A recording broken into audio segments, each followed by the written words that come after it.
I am just a chronicler and welcome you to another video.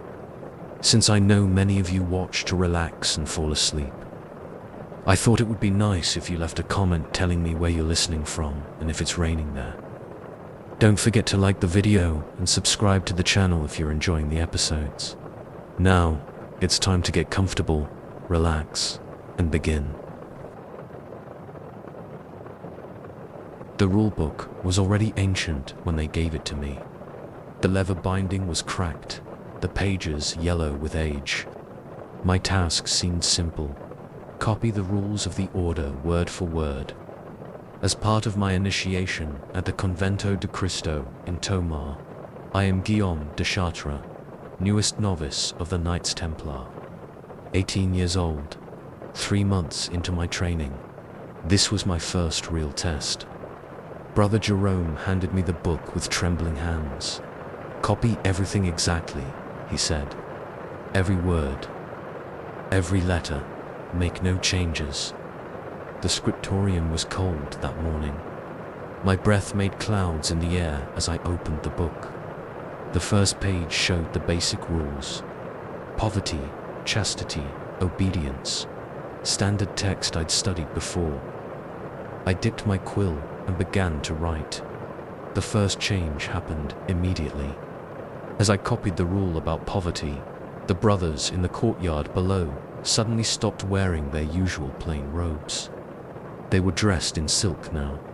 Gold rings glinted on their fingers.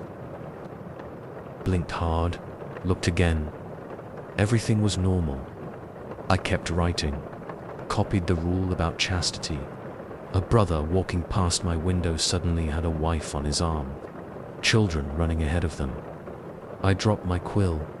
When I looked again, he was alone, in proper Templar robes. Something was wrong.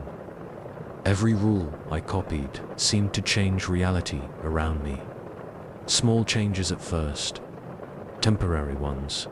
I tried to tell Brother Jerome, but when I looked up from the book, he had changed too. His robes were now bishop's vestments. A golden cross hung from his neck. I blinked. He was normal again. Didn't seem to notice anything wrong. The changes got bigger as I copied more rules. The rule about military service made swords turn to plowshares in the practice yard. The rule about daily prayers changed the chapel into a marketplace. Each change lasted only moments. Reality would snap back like a released bowstring. But the changes were getting longer, stronger, more permanent. By sunset, I had copied 10 pages. The fortress of Tomar had changed architecture 6 times. The order's symbols had shifted between cross, crescent, and star. I couldn't stop. The book compelled me to keep writing, keep copying, keep changing things. That night, I dreamed of other scribes, other novices throughout history, copying the same book, making the same changes. Each copy shifted reality a little more. Each scribe added their own alterations to the pattern. I saw the truth then. We weren't preserving the rules. We were rewriting them, rewriting history itself. The next morning, I noticed the changes in my own writing. Words I hadn't meant to write. Rules I didn't remember copying. The book was changing as I copied it. Original text shifting and flowing into new forms. I tried to copy exactly what I saw, but the words kept changing between page and pen. The fortress changed around me as I wrote. Stone walls became wood, became iron, became glass. Brothers spoke Latin, then Greek, then languages I didn't know. I wrote about prayer times. The sun jumped across the sky. I wrote about battlefield conduct. Wars happened and unhappened. I wrote about ceremony. Entire religions rose and fell. Brother Jerome came to check my work. He read what I'd written. "This isn't what was in the book," he said. "It is now," I replied. He looked at the original. The text had changed to match my copy. How many times has this happened? I asked. He sat heavily. Every initiation, every copy. The rules are never the same twice. Then what are the real rules? There are no real rules, only the ones being written right now, by you, by others like you, by every scribe who's ever copied this book. I understood then, the book wasn't a record of rules. It was a tool for changing them. Each copy rewrote the Order's history. Each scribe shaped its reality. The changes were permanent now. My writing was altering the very foundations of the Order. I saw other scribes working, hundreds of them, throughout time. Each add in their own changes, their own variations. We were all connected through the book, all changing things together. Some tried to write perfect copies, to preserve what they thought were the original rules. Their copies changed anyway. Some tried to write completely new rules, to remake the Order in their own image. Reality rejected their changes. The only copies that stuck were the ones in between, the ones that changed things slowly, naturally, like water wearing away stone. I kept writing, kept changing things. The fortress of Tomar shifted and flowed around me. Brothers lived different lives with each page I copied. History rewrote itself again and again. But something was wrong. The changes were getting out of control. Reality couldn't keep up with all the variations, all the different versions of history trying to exist at once. I saw cracks forming, not in the walls or the floor, cracks in time itself. Through them, I saw other versions of Tomar, other versions of the Order. Some were bright and glorious, some were dark and terrible. All of them were real. All of them were trying to exist at the same time.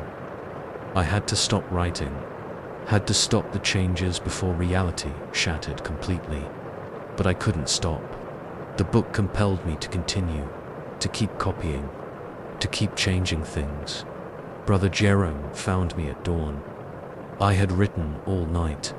The pages were filled with variations of every rule, every possible version of the Order's history.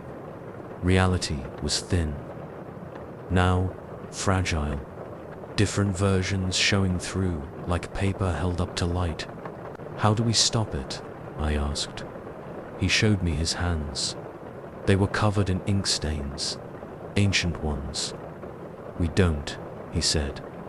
We are all copyists, all changing things, all trying to write the perfect version of the rules. But there is no perfect version, only change, only variation, only the endless cycle of copying and rewriting. I looked at my own hands. Ink had soaked into my skin, become part of me. What happens?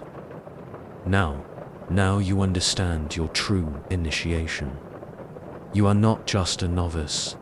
You are a rewriter of history, a shaper of reality. Your copies will change things, just as mine did, just as every copyist's work has changed things since the beginning. I looked at the book. The text was still shifting, still changing. And the next novice will copy your changes, will make their own, will continue the cycle. I understood then, there was no original book, no original rules, only copies of copies. Changes upon changes, each scribe adding their own marks to the endless palimpsest of history. I finished my copy that day, added it to the library with all the others. Tomorrow, another novice will begin their copy, will make their own changes. Reality will shift again. History will rewrite itself again. The cycle continues, but sometimes, late at night, I see the cracks, see other versions of history showing through, and I wonder how many more copies the world can take before it breaks completely. How many more changes before reality shatters under the weight of all its variations? I still have ink stains on my hands. They'll never wash off. The mark of a copyist, the mark of a rewriter of history, the mark of someone who knows the truth. There are no real rules, only the ones we're writing right now, only the ones we're changing with every stroke of the pen, only the ones that change us as we copy them. The book is waiting for its next copyist. Reality is holding its breath. History is preparing to rewrite itself again. And somewhere in Tomar, a novice opens an ancient book, begins to write, begins to change everything again.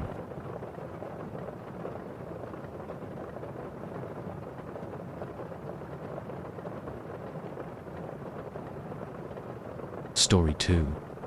The words started appearing on my skin 3 days after I began copying the ancient text. Small, precise letters in black ink. They showed up first on my left palm, the same words I had transcribed that day. By morning, they had spread to my wrist. A week later, they covered both arms. I am Brother Peter, a copyist in the Templar scriptorium at Mont Saint-Chan.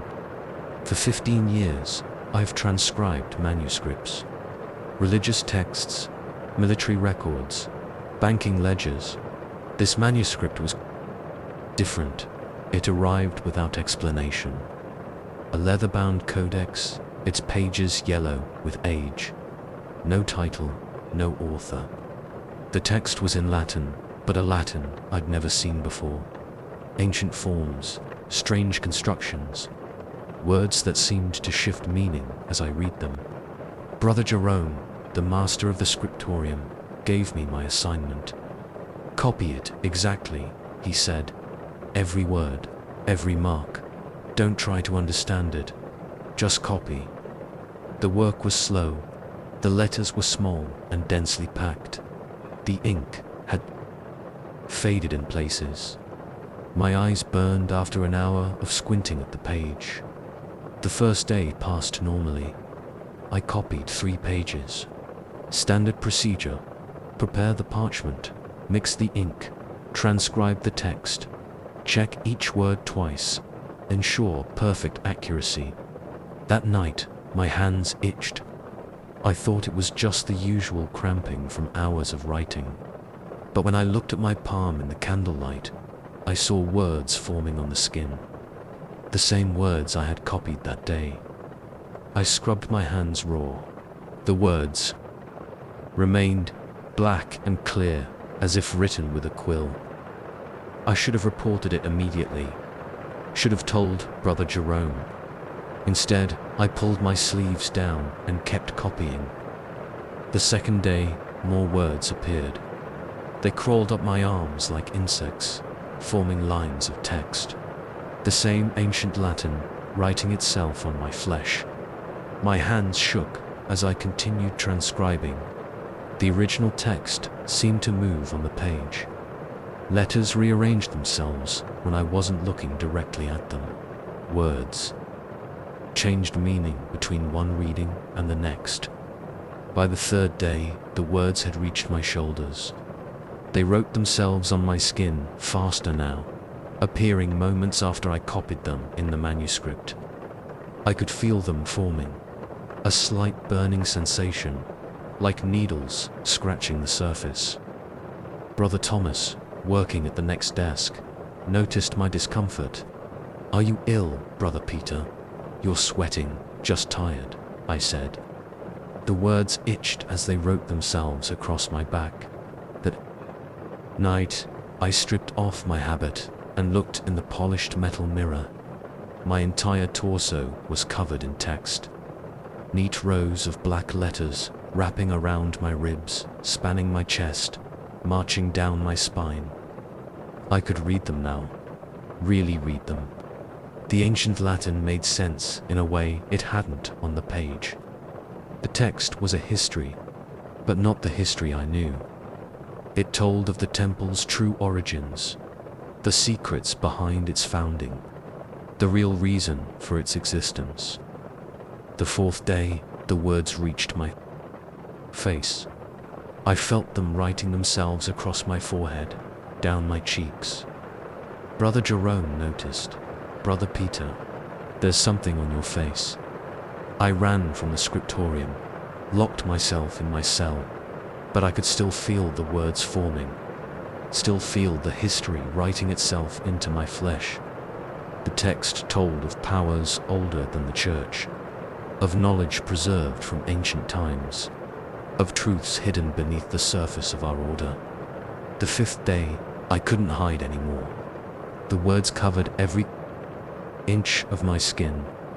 They moved and shifted, telling their endless story. Brother Jerome found me in my cell. My God, he whispered, it's happening again, again. He pulled up his sleeve. Words covered his arm, different from mine but written in the same ancient script. Every copyist who transcribes that text, he said, every one becomes part of the story. What story? The true history. The one written in our flesh. He showed me the records. Other copyists over the centuries. Other men. Marked by the text. Each one becoming a living manuscript. A keeper of the secret history. The words will fade, he said, in a few days. But the knowledge remains. You're part of it now. Part of the truth. What truth? The temple isn't what people think. We're older than the Crusades. Older than Christianity. We guard knowledge that can't be written in ordinary books.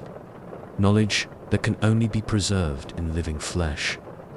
The words moved faster now, shifting and changing, showing me visions of the past, the real past, the truth behind the legends. I saw temples older than Solomon's, saw priests performing rituals older than Rome, saw the passing down of secrets from flesh to flesh, skin to skin, through centuries of hidden knowledge. Why me? I asked. The text chooses its own copyists, Brother Jerome said. Those who can bear the truth, those who can become living books. The sixth day, the words began to fade, but the knowledge remained. The understanding of what we really were, what we really guarded. I returned to the scriptorium. The manuscript lay waiting on my desk. The ancient text shifted and moved, ready to choose its next keeper. Should I continue? I asked Brother Jerome. Yes, the story must be preserved, must be passed on. So I copy, page after page of shifting text. The words write themselves on new skin now. New copyists, new keepers of the truth. Sometimes at night, I can still feel phantom words moving under my skin. Still see the secret history playing out behind my eyes. I understand now why we copy these texts, why we become living books. Some knowledge can't be trusted to mere parchment. Some truths must be written in flesh and blood. The manuscript waits on my desk. The ancient words shift and change. Somewhere in the scriptorium, another copyist's skin begins to itch. The story continues. The truth spreads. Word by word, skin by skin. We are the temple's secret library. Our flesh holds the real history. And the words keep writing themselves deep into the night.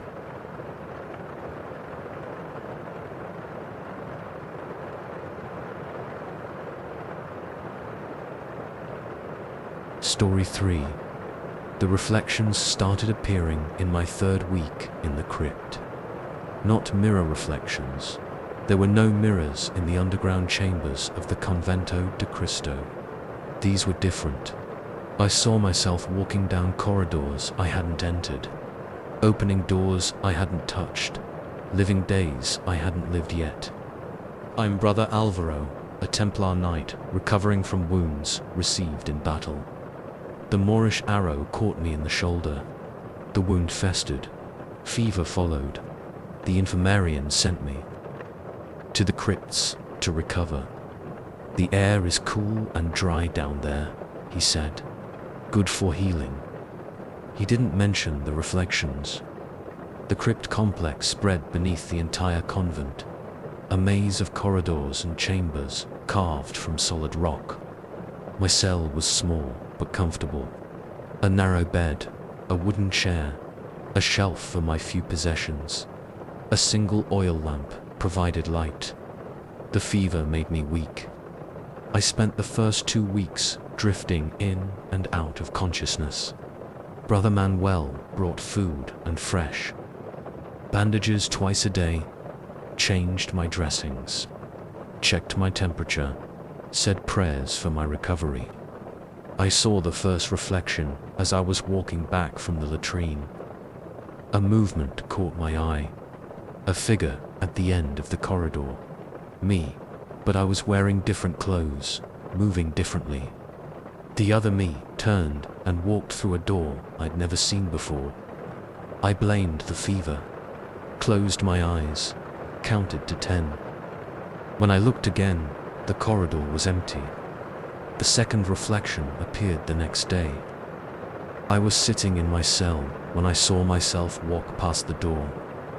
This version of me was older, grey in my beard, a long scar on my face that I didn't have. I got up to look. The corridor was empty, but I heard footsteps echoing on stone. Following them, I found a chamber I hadn't known existed. Ancient symbols were carved into the walls.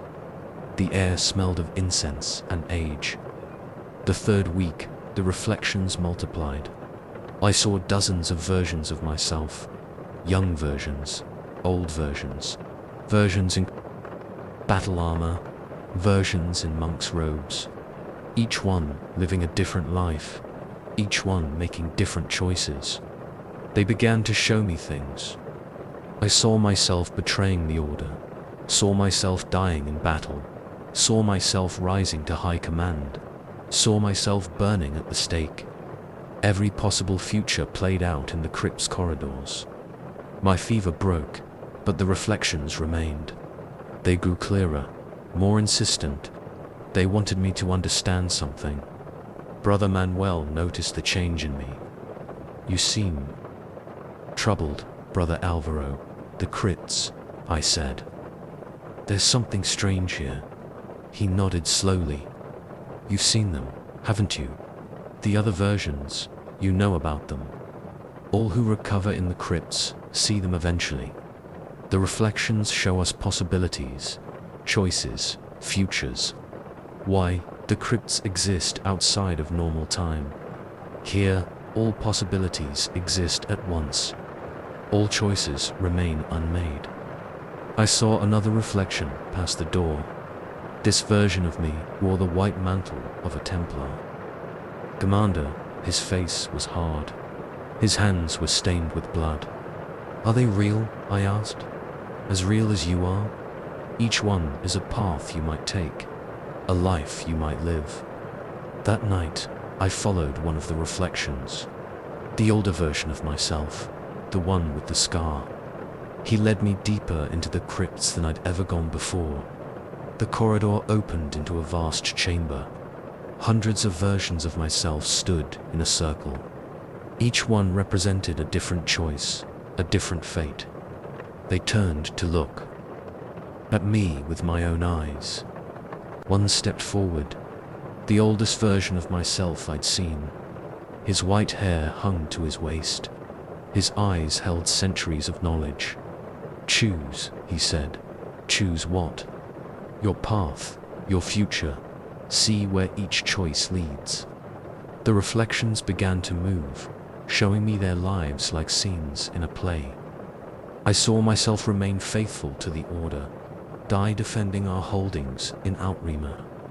I saw myself betray our secrets to King Philip, survive the purge, live wealthy but haunted by guilt.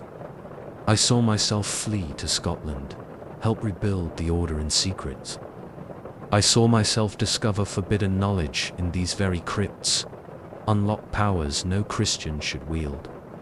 Each reflection was clear. Each future felt real. I could step into any of them, become any of these versions of myself. How do I choose? I asked the old reflection. You already have. You always have. You always will. Here in the crypts, all choices exist at once. My head spun. The chamber seemed to shift and change. Reflections multiplied infinitely, showing every possible variation of my life. But which is the right choice? There is no right choice, only choices and their consequences. The reflections began to fade. The chamber grew dark. Soon only the oldest version remained. You're healed now, he said. Time to return above, to make your choices in the world of linear time. Will I remember this? Some will remain, like a dream have remembered. It will guide your choices, though you won't know. Why? I woke in my cell. My shoulder had healed completely. The fever was gone. Brother Manuel came to check on me one last time. You're well enough to return to duties, he said. How do you feel? I thought about the reflections, about the infinite possibilities I'd seen. Already they were fading like morning mist. Changed, I said. He nodded. The crypts do that. Will you stay with the order? I saw a flash of reflection. Myself in commander's white, leading men into battle. Yes, I said. That's my path. Are you sure there are other choices? Another reflection. Myself in scholar's robes, studying ancient texts. I'm sure for now, he smiled. For now, that's all any of us can say. I packed my few belongings, made my way up the stairs to the main convent. But before I left the crypts, I looked back one last time. A reflection of myself stood in the corridor. An older version, battle-scarred but strong. He nodded to me, turned and walked away into the darkness. I still serve the order, still make my choices day by day. But sometimes in dreams, I see the other paths, the other lives, the infinite possibilities that exist in the timeless space beneath Tomar. And sometimes, in dark corridors, I catch glimpses of myself, other versions, other choices, still playing out in the crypts where all possibilities exist at once. I made my choice, but somewhere in those ancient corridors, every choice I didn't make lives on. Every path I didn't take continues. The reflections remain. The possibilities endure. In the crypts of Tomar, all choices are eternal.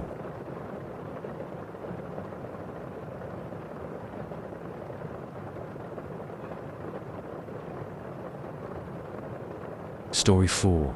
The seal began marking prophecies on the second day of my work in the archives. I was certifying routine documents, supply requisitions, garrison reports, banking records, standard procedure. Read the document, verify its contents, stamp it with the official Templar seal. But when I lifted the seal from the parchment, the text had changed. Instead of inventory lists, it showed detailed descriptions of events that hadn't happened yet. I am Brother Nicholas, archivist of the Templar fortress in Jerusalem. For 8 years, I've managed our records in the Tower of David. The seal came to me through normal channels passed down from the previous archivist. Simple bronze, the crossed keys, symbol of our order stamped into its face. Nothing special about it, until it started showing the future. The first prophecy appeared on a routine garrison report. I pressed the seal into the red wax as usual. When I lifted it, the text had completely changed. Where there had been lists of men and weapons, now there were descriptions of a battle that hadn't happened yet. The ink was still fresh, as if just written. My hands shook as I read the new text. On the feast of St. Michael, the Saracens will breach the eastern wall. 300 brothers will fall. The banner of Saladin will fly over Jerusalem. I checked the original document. It was still a garrison report, but the sealed copy showed only the prophecy. I should have reported it immediately. Should have told the commander. Instead, I locked both documents in my desk and said nothing. The second prophecy came the next morning. A banking ledger this time. The seal transformed it into a detailed account of betrayals yet to come. In the year 1307, on Friday the 13th of October, King Philip will arrest all Templars in France. The charges will be false. The confessions will be forced by torture. My stomach clenched. Sweat soaked my robe. I read the prophecy 3 times, trying to understand. The date was 20 years in the future. More documents came. More prophecies appeared. Each one sealed with absolute certainty. The Pope will dissolve the order. In 1312, Jacques de Molay will burn in Paris. In 1314, our treasuries will be seized. Our brothers will be scattered. Our secrets will be lost. The prophecies filled a locked chest in my quarters, each one detailed and precise, each one bearing the official seal of the order. Brother Thomas, my assistant, noticed my distraction. "Are you ill, Brother Nicholas? You seem troubled." "Just busy," I said. The weight of unspoken prophecies made my voice shake. That night, I tried destroying one of the prophetic documents. The parchment wouldn't burn, wouldn't tear.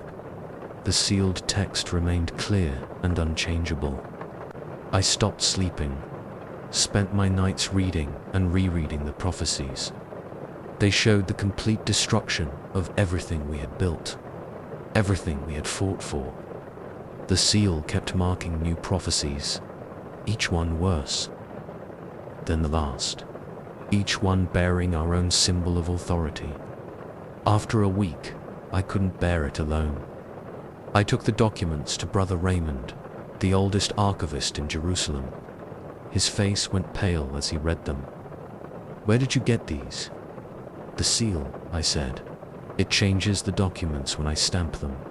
He closed his eyes. "It's happening again, again." He unlocked an ancient chest in his quarters. Inside were hundreds of sealed documents, prophecies spanning centuries, every generation. He said, "The seal chooses one archivist to bear witness, to record what's coming. Can we prevent it? No.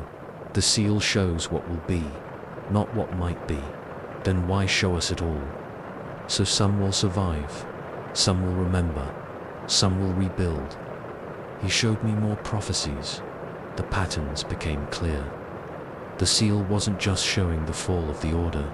It was showing who would escape, who would preserve our knowledge, who would keep our secrets alive. "The seal is helping us prepare, brother," Raymond said, "helping us save what can be saved." How many know about this? Only the chosen archivists. We keep the prophecies safe. We make preparations in secret. We ensure something survives. That night, I sealed more documents. The prophecies showed me exactly what to do, which brothers to warn, which treasures to hide, which secrets to preserve, which knowledge to protect. The seal guided my hand. Each prophecy contained instructions hidden within its warnings. A plan spanning decades. A way to ensure the order's survival even after its official destruction. Brother Raymond helped me understand the patterns. The seal wasn't just recording the future, it was helping shape it. "Make copies," he said. "Hide them in different archives. Encode the most important prophecies. The right people will find them when the time comes." So I worked through the nights, sealing documents, recording prophecies, building a network of hidden knowledge that would outlast the Order's fall. The seal kept marking new documents, but now I saw the purpose behind the prophecies.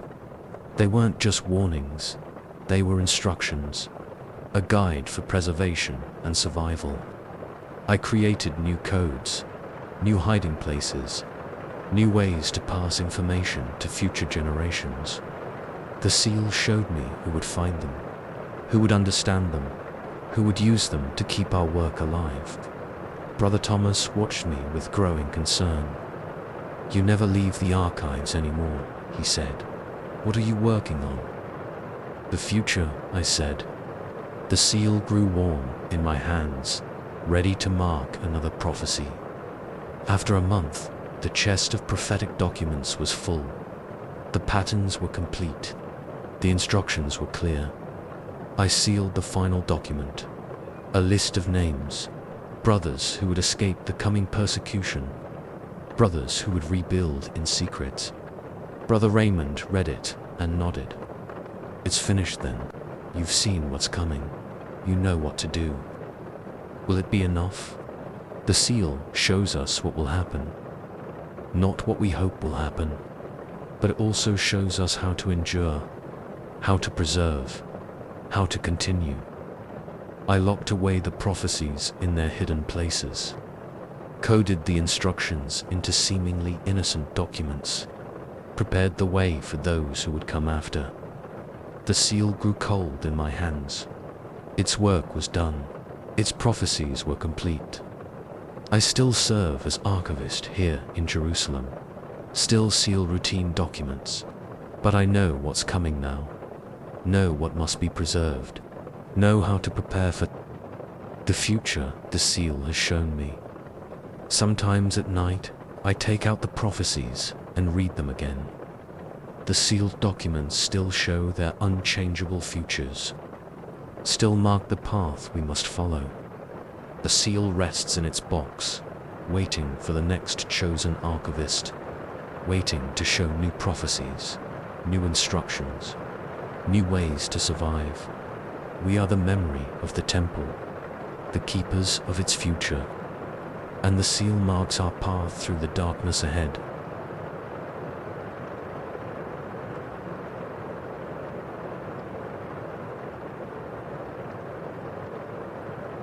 Story 5.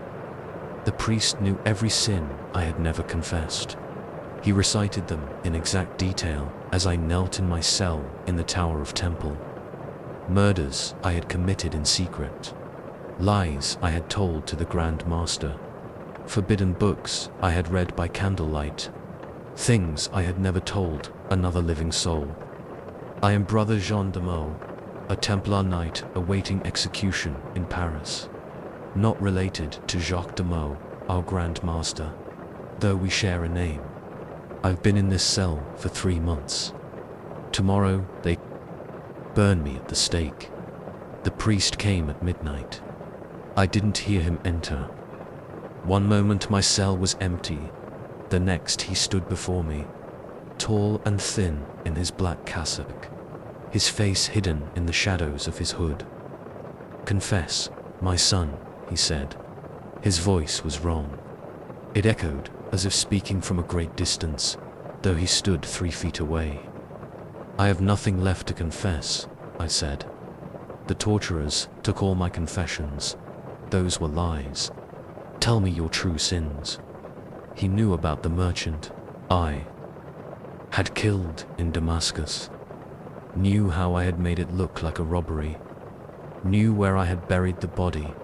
My hands began to shake. No one knew about that. I had never spoken of it. "Tell me about the library in Jerusalem," he said. He knew about the secret texts I had found, the ones written in languages older than Latin, the ones that spoke of things the church had tried to erase. Sweat ran down my back despite the winter cold. "Tell me about the ritual in Acre." He knew about the ceremony in the hidden chamber, knew the words we had spoken, knew the powers we had called. "How do you know these things?" "I know all the temple's secrets," he said. All the sins hidden beneath our pious surface. His hood fell back, his face. I closed my eyes, counted to 10, opened them. He still stood there, still wore that face that couldn't exist. What are you? I am all the secrets you tried to bury, all the truths you tried to hide. His face kept changing. I saw brothers I had known, brothers who had died, brothers I had betrayed. The temple is more than a military order, he said, more than warrior monks playing at bankers. You know this. You've seen the truth in those forbidden books. He knew about the real founding of the order, the true purpose behind our public face. We created the temple to guard older secrets, he said. Truths that existed before Christianity, powers that the church fears. My legs shook. I sat heavily on my wooden pallet. Why tell me this now? I die tomorrow, because you must understand what you're really dying for. Not for the false confessions they tortured from you. Not for the lies King Philip invented. He moved closer. His face shifted again, showing me things that couldn't be. You die because you touched real power, because you read the true books, because you performed the old rituals. I didn't know, I whispered. I didn't understand. You knew enough. You felt the power in those ancient words. You saw what they could do. He was right. I remembered the night in Acre, the words that made the air crack with lightning, the powers that answered when we called. The temple was founded to contain that power, he said, to keep it hidden from those who would abuse it, to preserve it for when it's needed again. And now, when they destroy us, the power will sleep, the secrets will hide, the truth will wait. He produced a black leather book from his carsack, opened it. Your final confession, Brother Jean. Tell me. Everything, hold nothing back. So I confessed, told him all of it, the secret texts, the hidden chambers, the rituals performed in darkness. He wrote it all down in his book. The ink gleamed wetly, like fresh blood. Your death tomorrow serves a purpose, he said. It helps seal away the power until the right time comes. When will that be? When the temple rises again. When the old knowledge is needed. When the world is ready for the truth. He closed the book. The pages made a sound like screaming. Are you afraid to burn?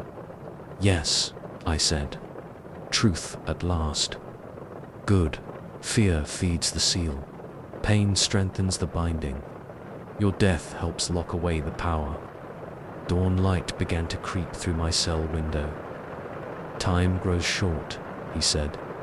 Do you repent your sins? Which sins? The ones they invented? Or the real ones? You know which ones matter? I thought of the books I had read, the rituals I had performed, the powers I had touched. No, I said. I don't repent those. He smiled. His teeth were made of darkness.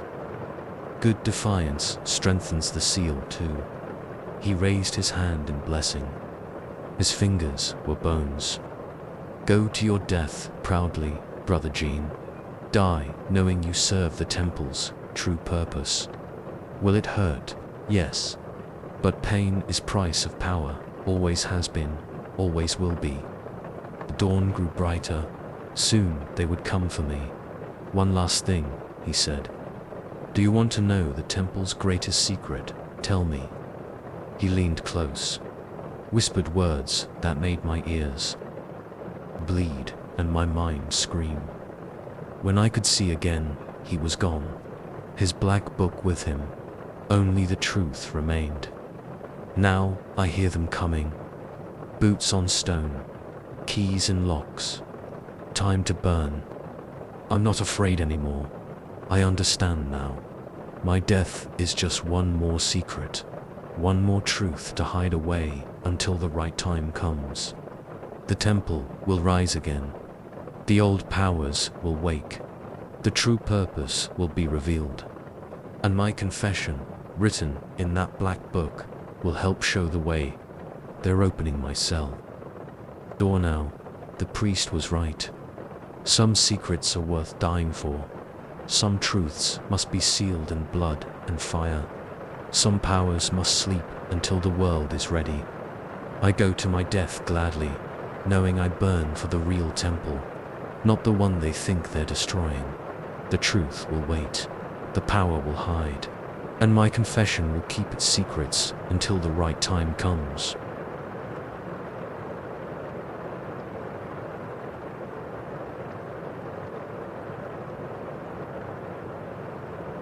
Story 6. The ink wasn't drying properly in the underground library of Acre. That was the first thing I noticed. The parchment felt damp, and the letters kept bleeding into each other. I pressed my fingertips against the page. The moisture made the sheepskin feel alive. I had been transcribing texts for the Order for 3 years, but this was my first assignment in the sealed vault beneath the fortress. Brother Jerome had given me the key that morning, along with strict instructions: work only. At night, speak to no one about the texts, and never leave candles burning when I left. The vault was a circular chamber with walls of fitted stone. Wooden shelves lined the walls from floor to ceiling. Hundreds of scrolls and bound volumes filled them. Some texts looked ancient, with cracked spines and faded scripts. Others were newer, their leather still supple. The air smelled of mold and leather and the sea that lay beyond the fortress walls. My table sat in the center of the room. A single candle provided the only light. The flame barely moved in the still air. My current task was to copy a collection of Greek texts about the Temple of Solomon. The original was falling apart, its pages brittle with age. The first week passed without incident. I worked from sunset until dawn, sleeping during the day in my small cell. The task was straightforward. Copy the text exactly, page by page, maintaining the original formatting. I had done this hundreds of times before. On the 8th night, I noticed the first blank page. It sat between 2 fully written pages, right in the middle of a sentence about the temple's eastern gate. I held the page up to the candlelight. The parchment was the same age and quality as the rest, but where there should have been text, there was nothing. I flipped back and forth between the pages several times. The text simply stopped mid-sentence, resumed on the next page as if nothing was missing. I made a note in my log and continued copying. 2 nights later, I found another blank page. This one was in a different text, a treatise on sacred geometry that I had pulled for reference.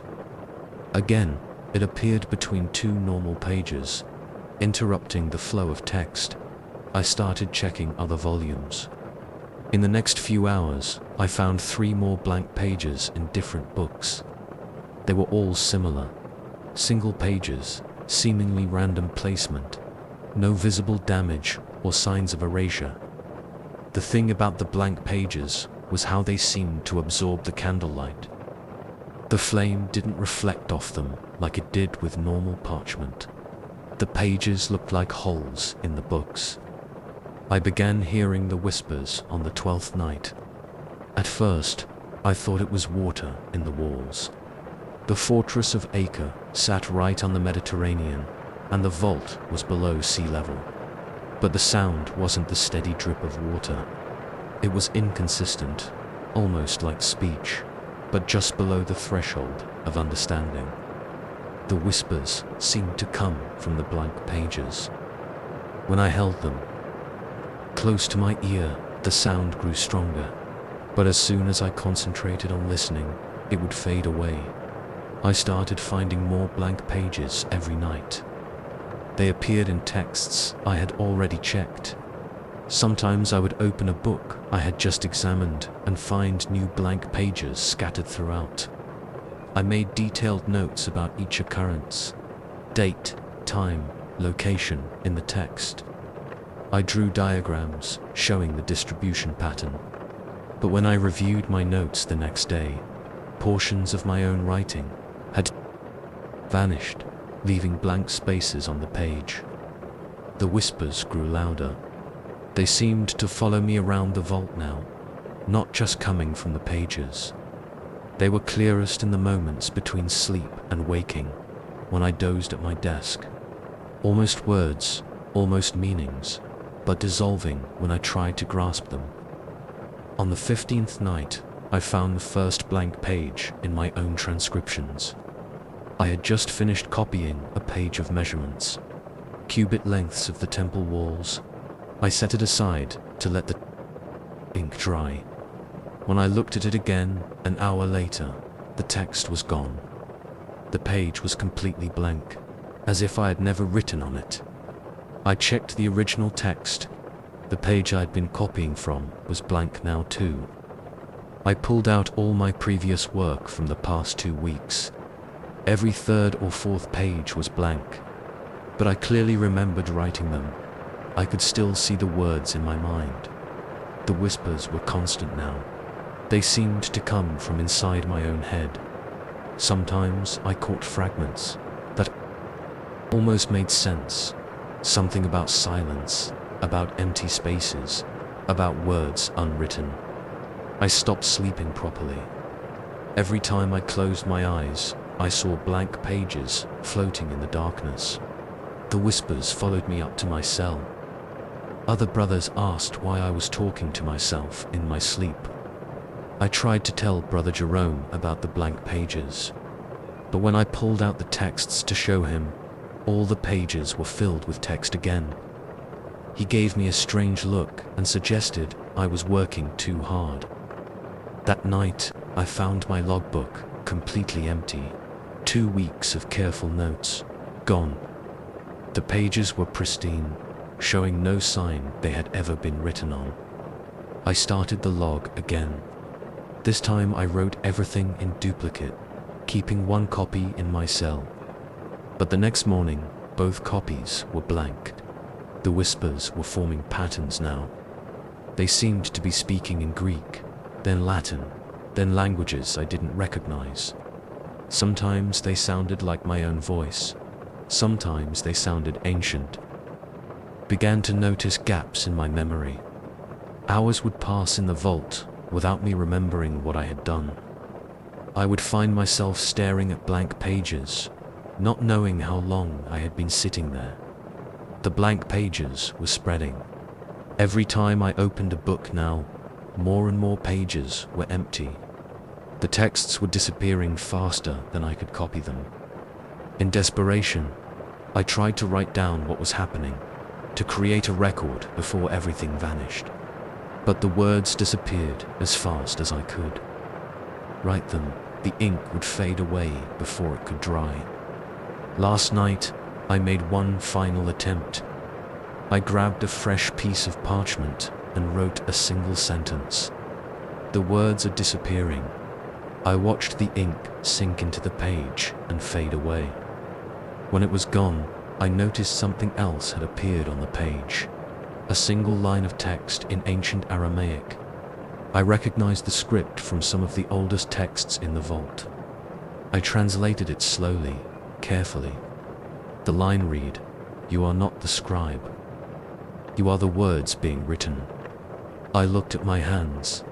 They seemed less solid somehow, as if they were made of ink and parchment rather than flesh and bone.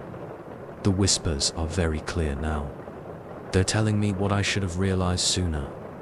I'm not copying these texts. I am these texts. Just another story in the vast library beneath Akka, being read and rewritten by someone else. I can feel it happening already. My memories are becoming blank pages. My thoughts are turning into whispers. This will be my final entry. I don't know if anyone will read it. The pages may already be blank by the time you find them. If you're reading this, if these words still exist, know that the vault beneath Acre holds more than just books. It holds the spaces between words, the silences between thoughts, and in those spaces, something is writing us all. I can see the ink fading on my skin now. The whispers are getting louder. They're telling me to turn the page. Brother Jerome found the vault empty. The next morning, the table was there, and the candle still burning. All the books were in their places on the shelves. But when he opened them, every page was blank. In the logbook on the table, he found a single line of text in Aramaic. But when he tried to read it, the words faded away, leaving only blank parchment and the sound of distant whispers. The vault was sealed that day. The key was melted down. No one has opened it since. But sometimes, the brothers say, if you press your ear to the door, you can hear the scratch of a quill on parchment, writing words that will never be read.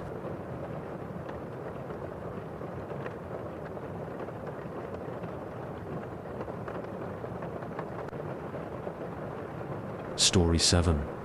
The relic chamber hadn't been opened in 40 years. I could tell by the way the iron door groaned when Brother Aldwin turned the key. Dust fell from the ceiling. The hinges left rust marks on the stone floor.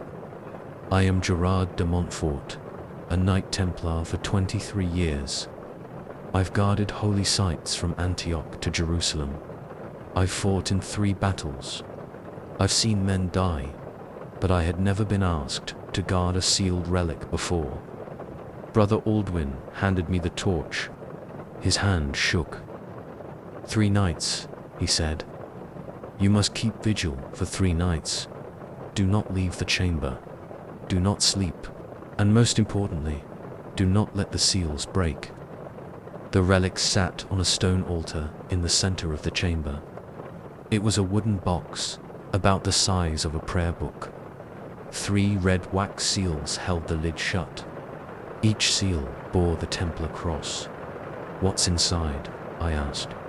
Brother Aldwin shook his head. Even I don't know. The box came from Jerusalem in 1187, just before Saladin's armies took the city. The Grand Master himself sealed it. He placed 3 candles on the altar. Light one each night at sunset. If any seal breaks, light the red lantern by the door. Someone will come. The iron door closed behind him. The sound echoed off the stone walls. I was alone with the box. The chamber was small, maybe 15 feet square. No windows, 1 door. Walls of fitted stone, floor of worn marble. Besides the altar, there was only a wooden chair and a small table with bread and water. I lit the first candle and began my vigil. The first few hours passed slowly. I paced the chamber. I counted stones in the walls. I checked the seals every few minutes. They remained intact, the red wax catching the candlelight. Around midnight, I heard the first sound. A crack, like ice breaking. I jumped up and checked the box. All 3 seals were intact, but something felt different. The air had gotten colder. I touched each seal carefully. The first one felt warm under my fingers. The second was cool. The third was ice cold. By dawn, my eyes were burning from lack of sleep. The candle had burned down to a stub, but the seals were still intact. I had made it through the first night. Brother Aldwin brought fresh bread and water. He didn't ask any questions. He just nodded and left. I waited for sunset to light the second candle. That's when I saw it. The first seal was broken. I stared at the clean break in the wax. I had been watching the box all night. I had checked the seals dozens of times. It was impossible. My hand moved toward the red lantern. Then I stopped. What would I say? That a seal broke while I was watching it? That I had failed in my first task as a relic guard? I decided to wait. Maybe I could make it through the second night without any more breaks. I lit the second candle and resumed my vigil. The crack came again at midnight. This time, I was ready. I had my eyes fixed on the seals. I saw the second one break, but I didn't see anything touch it. The wax just split. My hands were shaking now. Sweat ran down my back despite the cold. I paced faster, checking the box every few minutes. The third seal remained intact. That's when I started seeing things in the candlelight. Shadows that moved wrong. Shapes at the edge of my vision. Every time I turned my head, they vanished. I rubbed my eyes. Lack of sleep. It had to be lack of sleep. The second night stretched on. My legs ached from pacing. My eyes burned. The shadows kept moving. Just before dawn, I saw myself. I was standing by the altar, but I was also sitting in the chair. I watched myself stand up, walk to the box, and reach for the third seal. I tried to move, to stop myself, but my body wouldn't respond. I could only watch as my other self touched the seal. Then dawn came. The vision vanished. Both seals were broken now, but the third remained intact. I had survived the second night. Brother Aldwin came again. This time, he looked at the broken seals. His face went pale. Has the box opened? He asked. I shook my head. Then continue the vigil. The third night is the most important. The third sunset came too quickly. My hand shook as I lit the last candle. The third seal gleamed in the light, the last one holding the box shut. The shadows were constant now. They moved around the edges of the chamber like living things. Sometimes they wore Templar robes. Sometimes they wore nothing at all. I saw myself again, multiple versions. Each one approached the box. Each one reached for the seal. Each one vanished before touching it. Midnight came and went. The crack didn't come. The third seal held. My relief lasted until I looked down at my hands. They were covered in red wax. I tried to wipe it off, but it kept spreading. It covered my fingers, my palms, my wrists. It was warm and sticky like fresh blood. I looked at the box. The third seal was intact, but there was wax on the altar around it. Wax in the shape of my handprints. That's when I realized. I had broken the seals. I had done it in moments I couldn't remember, in the spaces between watching and not watching. The shadows were clearer now. They were all me. Dozens of versions of me, all moving around the chamber, all reaching for the box. I watched as one version broke the first seal, another broke the second. They were showing me what I had done. The third seal was still intact, but my hands were moving toward it. I couldn't stop them. I heard Brother Aldwin's voice. The third night is the most important. My fingers touched the seal. The wax was warm, ready to break. Then I understood. The vigil wasn't about keeping the seals intact. It was about breaking them in the right order, at the right time. The box had been waiting 40 years for someone to understand this. I broke the third seal just as dawn broke. The lid opened. Inside was a single piece of parchment. On it were written 3 words in Latin. You passed. Look up. I looked up. Brother Aldwin stood in the doorway. But he wasn't Brother Aldwin anymore. He wore the white mantle of the Grand Master. The box is empty, he said. It always was. The vigil was the test. Only a true guardian would understand that some seals are meant to be broken. He held out a white mantle like his own. Welcome to the inner temple, Brother Gerard. The shadows were gone. The multiple versions of myself had vanished.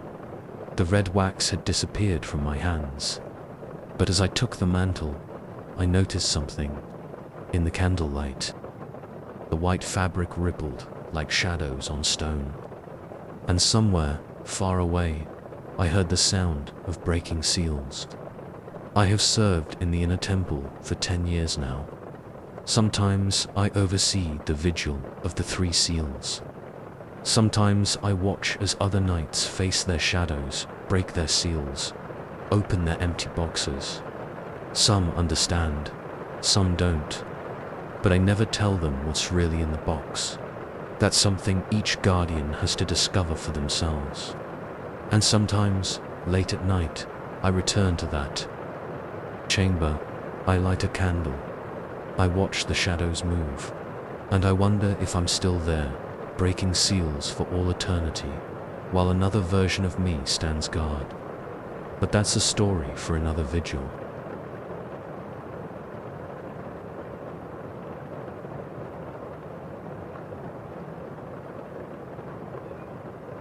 Story 8. The merchant brought the mirror to our fortress on a Tuesday. I remember because it was accounting day, and I was recording the week's transactions in the ledger. He placed it on my desk, a Byzantine piece, silver-framed, about the size of a shield. He claimed it as payment for a debt of 40 bezants. I am Godfrey de Beauvoir, treasurer of the Templar fortress in Tyre. I handled the order's banking operations in the city. Usually, I deal in coin and letters of credit. But sometimes, debtors offer goods instead of money. I examined the mirror closely. The craftsmanship was excellent. The silver frame showed scenes from the life of Christ, finely detailed. The glass itself was flawless, not a bubble or imperfection to be seen. It was worth at least 60 bezants. I accepted it as payment. 2 servants carried the mirror to the great hall. I had them hang it between 2 windows, where it caught the morning light. The reflection showed the whole room, the stone walls, the long tables, the red crosses painted on the ceiling beams. I noticed the first oddity that evening during supper. Brother Raymond was walking past the mirror. I saw his reflection continue walking for 3 steps after he had stopped. Just 3 steps. Then it stopped too. I blinked hard, looked again. The reflection was normal now. I hadn't slept well the night before. That must have been it. The next morning, during practice in the courtyard, I saw it again. Brother Martin's reflection kept swinging his sword after he had lowered it, just for a moment. Then it matched his movements again. I watched the mirror more carefully after that. Most reflections behaved normally, but sometimes, just sometimes, they would continue in action after the person had stopped.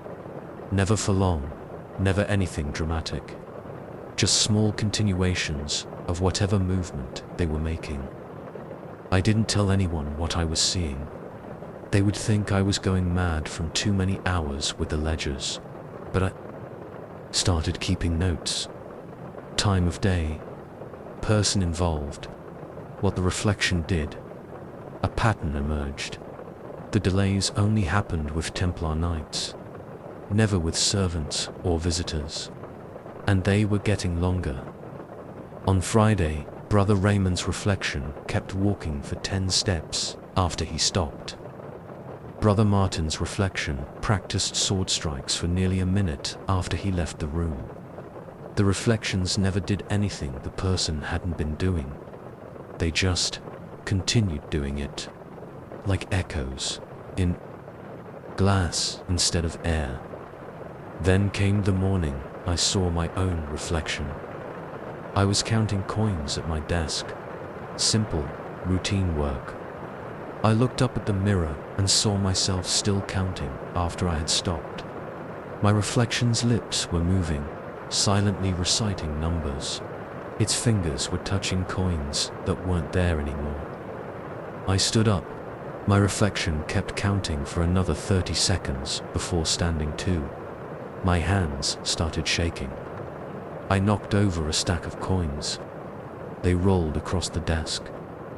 But in the mirror, they were still stacked neatly. That's when I started seeing the other things.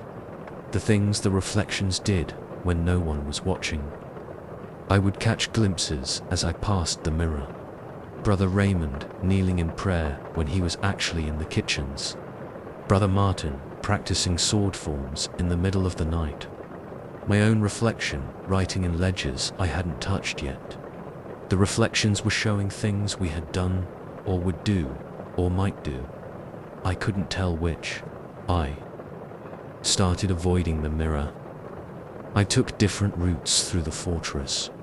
I kept my eyes on the floor when I had to pass it, but I could feel it watching me. Other brothers began to notice things too. They would stop and stare at the mirror, puzzled expressions on their faces, but they didn't say anything. Not out loud. The servants whispered about it though.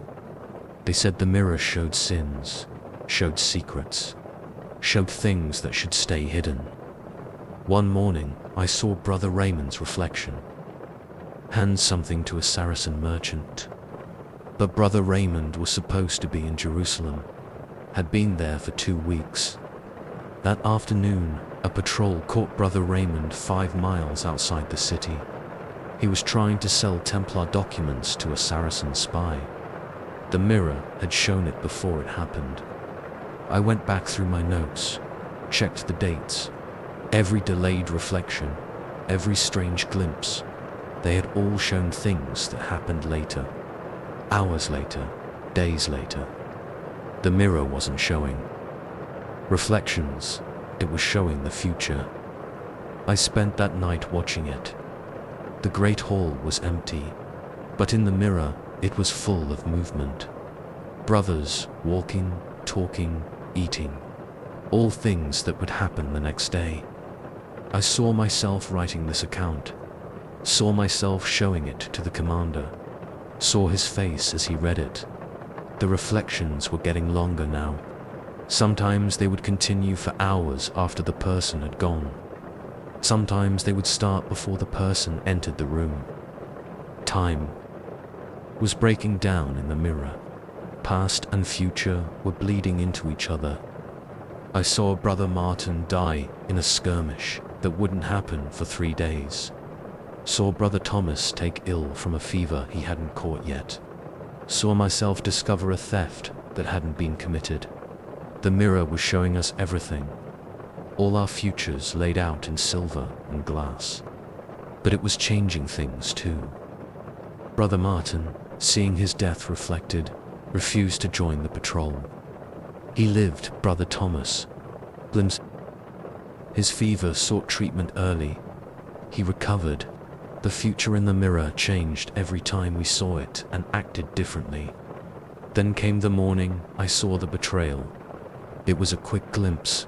A group of brothers meeting in secret. Papers changing hands. Plans for the fortress's defenses being passed to enemies. I recognized every face in that reflection. I went to the commander immediately, showed him my notes, told him what I had seen. He called an emergency council, had the suspected brothers arrested, found the papers before they could be passed on. The mirror had saved us, but at what cost? That night, I saw my last reflection. I was standing in front of the mirror, just as I was in reality, but my reflection was holding a hammer. I watched as it raised the hammer high, watched as it swung. I felt the handle in my own hand before I realized I had picked it up. The mirror had to be destroyed. It was showing too much, changing too much. The future shouldn't be seen so clearly. My reflection swung the hammer before I did. The glass shattered with a sound like screaming. When the servants found me the next morning, I was still standing there, surrounded by broken glass and fractured reflections. They took me to the infirmary. treated the cuts on my hands, asked me why I did it. I told them the truth. The mirror didn't show reflections, it showed choices. And sometimes the only choice is to break the thing showing you what's to come. They didn't believe me, of course, said I had gone mad from overwork. Said the mirror was just a mirror, but I kept one piece of it. A small shard, not much bigger than a coin. Sometimes, late at night, I look into it. I don't see my reflection anymore. I see only darkness. But in that darkness, sometimes I catch glimpses of other mirrors, other fortresses, other brothers staring into silver-framed glass, seeing their futures unfold. And sometimes, just sometimes, I see them reaching for hammers of their own. The commander added up the costs of my madness. 1 Byzantine mirror destroyed, 40 bezants of debt unpaid, 7 brothers arrested for treason they hadn't committed yet, a fortress saved from a betrayal that might never have happened. Was it worth it? I don't know. But I know this: there are some reflections that shouldn't be seen, some futures that shouldn't be known. And sometimes, the only way to keep a secret is to break the thing that shows it to you. They're sending me back to France next week, back to a quiet monastery where I can recover. But before I go, I have one last task. I'm going to bury this shard of mirror in the foundations of the fortress. Let future generations find it. Let them see their own reflections, their own choices, and let them decide, as I did, whether to keep looking or turn away. Because in the end, that's what the mirror really showed us. Not the future, but our own faces as we chose to change it. Or maybe I am mad. Maybe it was just a mirror, and I'm a treasurer who lost his mind over delayed reflections and coincidences. But if you ever find yourself in a fortress in Tyre, and someone offers you a Byzantine mirror as payment for a debt, look carefully at your reflection, and count how long it takes to look back.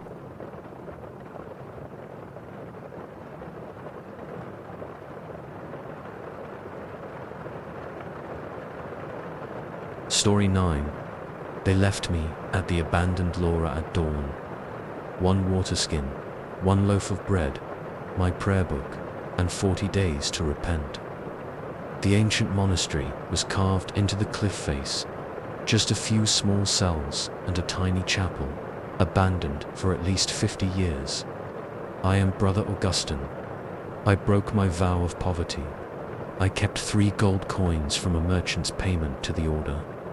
The punishment was clear: isolation, prayer, penance. Return in 40 days, Brother Gerard said. If you survive, you may rejoin the order. He crossed himself and turned his horse away. I watched until the dust cloud disappeared over the horizon. The desert stretched in every direction. No trees, no water, just sand and rock and silence. The nearest outpost was 4 days' ride away. I entered my assigned cell, 8 feet by 6 feet, carved from solid rock, a stone shelf for sleeping, a small window facing east, names scratched into the walls by previous occupants. The newest was dated 1147. I placed my water skin in the coolest corner, divided the bread into 40 small portions, arranged my prayer book on the window ledge. Then I knelt and began my penance. The first gold coin appeared that night. I found it on the floor of my cell just before sunset prayers, a Byzantine solidus gleaming in the last light. I picked it up. It was real, solid, warm from the sun. I threw it out the window, watched it fall into a crevice in the rocks below. The second coin appeared during morning prayers. This one was newer, a Venetian ducat. It sat on my prayer book, exactly where the 3 stolen coins had been hidden. My hands shook as I pitched it out the window. It landed in the same crevice as the first. The third coin waited on my sleeping shelf that evening. An Arab dinar this time. I hurled it out into the darkness without looking where it fell. I barely slept that night. The temperature dropped near freezing. Wind howled through the empty cells. I thought I heard voices in it, counting numbers, calculating interest, recording debts. Dawn revealed a trail of coins leading from my cell. They stretched across the sand toward the horizon. Different types, Roman, Greek, Persian, Arab, all gold, all gleaming in the morning sun. I followed them for 20 paces, picked up each one, threw them away. But when I turned back, the trail had reformed behind me. The coins kept appearing in my water skin, mixed with my bread, tucked into the pages of my prayer book. No matter how many times I threw them away, more would appear. By the 5th day, they covered the floor of my cell. I could hear them clinking together at night, shifting and moving when I wasn't looking. I stopped throwing them away. What was the point? They just came back. The trails appeared every morning now. Each day they led in a different direction. Each day they stretched further into the desert. On the 10th day, I followed one. The sun beat down as I walked. My footprints filled with coins behind me. The trail led toward a cluster of rocks on the horizon. I walked for hours. The rocks never got closer. When I turned back, I couldn't see the Laura anymore. Just coins glinting in the sand, stretching endlessly in both directions. I followed my trail of footprints back, found my cell just before sunset. The floor was covered in fresh coins. That night, I dreamed of drowning in gold. Coins pouring into my mouth, filling my lungs. I woke up gasping. Coins spilled from my blankets. The voices in the wind grew. Clearer, they spoke of wealth, of hidden treasures, of secret hoards buried in the desert. They knew my name. They knew about the 3 stolen coins. 2 weeks in, I stopped counting days, stopped praying, just watched the coins appear, watched the trails form, watched the desert turn to gold around me. The trails led to different places now. Sometimes I saw buildings shimmering in the distance, banks, treasuries, counting houses. Sometimes I saw marketplaces full of merchants trading coins. Sometimes I saw nothing but endless waves of gold stretching to the horizon. None of it was real. When I walked toward these visions, they vanished. Only the coins remained real. Only the coins kept multiplying. I started building things with them. Walls, towers, monuments to my greed. They collapsed every night, but I rebuilt them every morning. My water ran low. My bread grew stale, but I didn't care anymore. The coins were all that mattered. Then came the day I saw the oasis. It appeared. Suddenly, between one blink and the next, palm trees, clear water, cool shade, and at its center, my cell. I saw myself inside, kneeling in prayer. But this version of me wasn't surrounded by gold. This version was thin, hungry, repentant. I walked toward it. The coins tried to hold me back. They piled up around my feet, grew heavier with each step. The voices in the wind screamed at me to stop. The oasis stayed solid this time, didn't vanish like the other visions.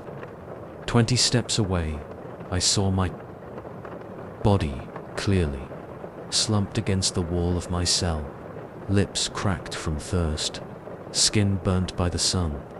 10 steps, and I could see the truth. There had never been any coins. Just a dying man hallucinating in the desert, mind broken by heat and isolation. 5 steps, The voices fell silent. The coins disappeared. One step, I fell through the doorway of my cell. I woke up 3 days later in the fortress infirmary. They had found me unconscious, clutching my prayer book. Brother Gerard said I had been raving about coins, about trails in the desert, about an oasis that showed the truth. "Did you find any gold?" he asked. I shook my head. There was never any gold, just punishment, just penance. He nodded, satisfied. Told me I could rejoin the order once I recovered. But sometimes, late at night, I still hear the clink of coins in the wind. Sometimes I see trails of gold leading into the desert. Sometimes I wake up with Byzantine solidi under my pillow. I throw them away every time, but I know they'll come back. They always come back.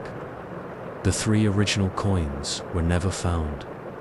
I don't remember what I did with them. Don't remember much from those 40 days. But I remember this. In the desert, your sins find you. They multiply like coins in the sand. They build trails you have to follow. They show you visions you have to understand. And sometimes, the only way back is to walk through those visions until you find yourself again. I've been back with the order for 5 years now. I handle money every day, counting, recording, storing. But I never touch gold coins, never count them, never let them touch my skin, because I know what they really are. Not currency, not wealth, just pieces of metal that multiply in the dark, building trails to places you should never go. The Laura is still out there, still empty, still waiting. And sometimes, when the wind blows from the desert, I think I can hear coins clinking in empty cells, waiting for the next penitent to follow their trails into the sand. But that's another story, another penance, another trail of gold leading nowhere. I've learned my lesson. 3 coins were enough, weren't they? Story 10. The old man smelled like lamp oil and dust. He clutched the codex to his chest as he limped into our commandery. His robes were travel-stained, his feet wrapped in bloody rags. A pilgrim seeking shelter on the road to Jerusalem. I am Thomas de Montfort, Sergeant of the Knights Templar. My job is to escort pilgrims through dangerous territories, keep them safe, keep them alive. Simple work, usually. 3 days to Jerusalem, the old man said. His voice cracked from thirst. I need protection. I brought him water, watched him drink. His hands trembled, spilling drops onto the codex he wouldn't let go of. What's in the book? I asked. He pulled it closer. Lives, he whispered. Stories, deaths. The book was old, very old. The leather binding was cracked and worn. No title, no markings, just dark stains that might have been blood. My commander assigned me to escort duty. Just the old man and me, 3 days on the road. Simple mission. Keep him alive until Jerusalem. We left at dawn. The old man rode a mule. I rode my warhorse. The codex stayed clutched to his chest. He opened it that first evening at camp. The pages rustled in the firelight. I caught glimpses of text. Latin, Greek, something older. Would you like to read it? He asked. I nodded. He handed me the book. The first page I saw described a battle. A Templar sergeant escorting a merchant caravan. Bandits in the hills. The sergeant died with an arrow in his throat. I recognized the name. Brother Michel. He died exactly as described 2 years ago. I turned the page.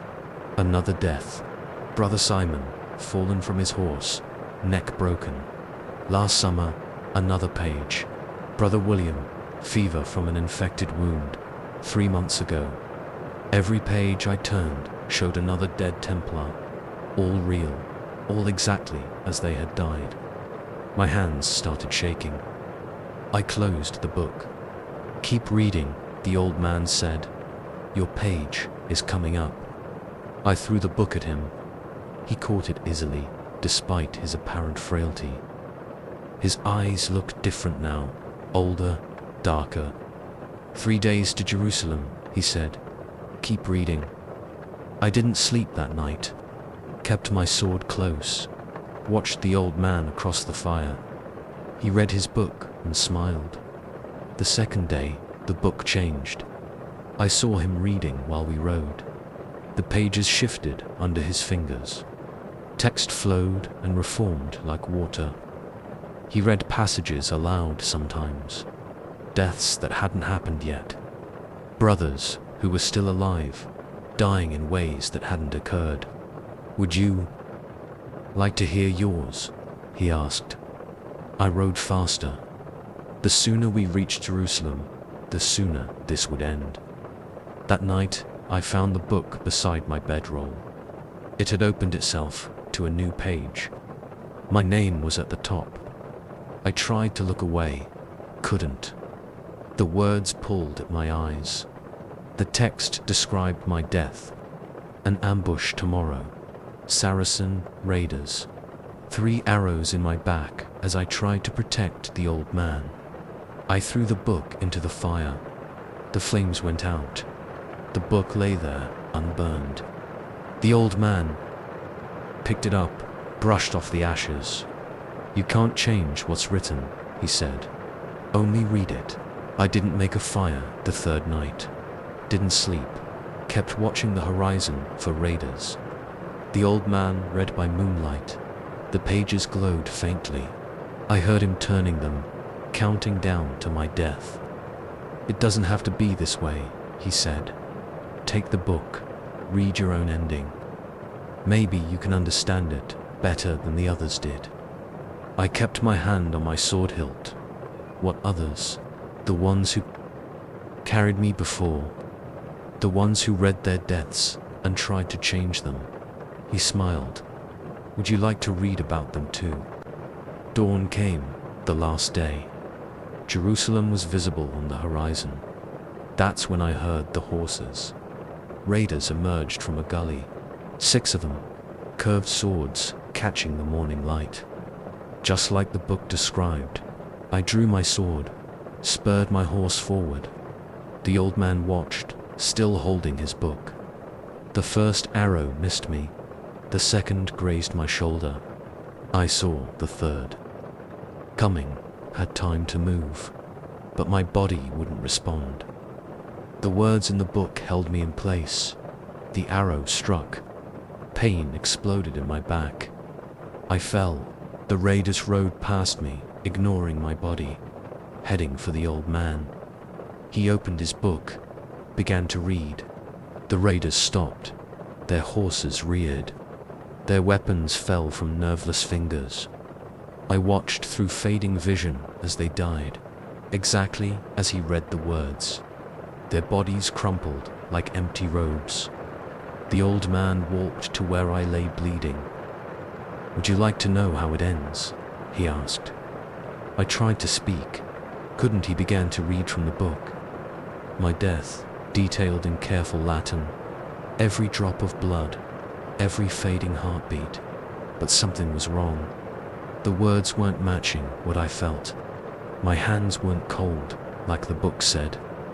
My vision wasn't darkening. The old man frowned, looked from the book to me and back. I forced my arm to move, grabbed his ankle, pulled. He fell. The book tumbled from his hands. I caught it before it hit the ground. The pages were blank, all of them. Hundreds of pages, completely empty. No deaths, no prophecies, nothing. The old man started laughing. Finally he said, "Someone who didn't believe the words." His form shimmered like heat waves. Someone who chose to write their own ending. he vanished, left nothing behind but an empty book and the smell of lamp oil. I burned the book there on the road. The pages caught fire this time, turned to ash in moments. As they burned, I saw words appear briefly in the flames: future deaths, future stories, future endings, all except mine. I recovered from the arrow wound, returned to duty, never told anyone the full story, but sometimes, on escort duty, I meet pilgrims carrying books. They offer to let me read them. I always refuse, because I learned something on that road to Jerusalem. Some books aren't meant to be read, they're meant to be burned. And some endings aren't written in books at all. They're written in choices, in actions, in moments when you decide not to believe what's written. I still have a scar from the arrow. It aches sometimes, especially when I'm escorting pilgrims, but that's fine. It reminds me that the future isn't written in stone or in books. It's written in blood, in sweat, in choices made when death is breathing down your neck. I never saw the old man again, never found another book like his. But sometimes, on cold nights, I smell lamp oil and dust. And sometimes, in the corner of my eye, I see blank pages waiting to be filled. I keep my sword sharp, keep my eyes open, keep moving forward, because I know the truth now. There's always another story trying to write itself, always another book trying to tell you how it ends. The trick is not reading it, the trick is writing your own ending, even if it means burning every book that tries to tell you different.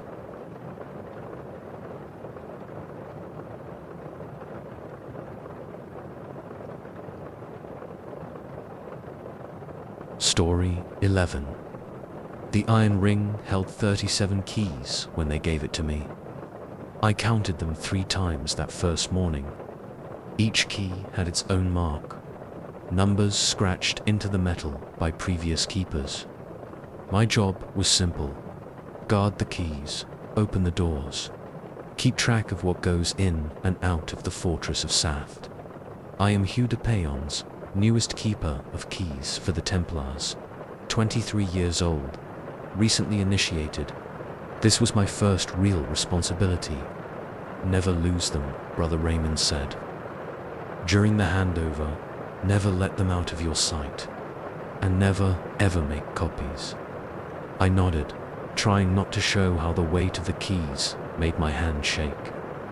He pointed to each key in turn: main gate, inner gate, treasure room, armory, chapel, cells, storerooms. The list went on. Learn them all. You have 3 days. I spent that first day walking the fortress, opening and closing every door, making notes, drawing maps. The keys clinked against my belt with every step. The first extra key appeared that night. I was checking the ring before bed, a habit Brother Raymond had stressed. Counted 38 instead of 37. The new key was old, very old.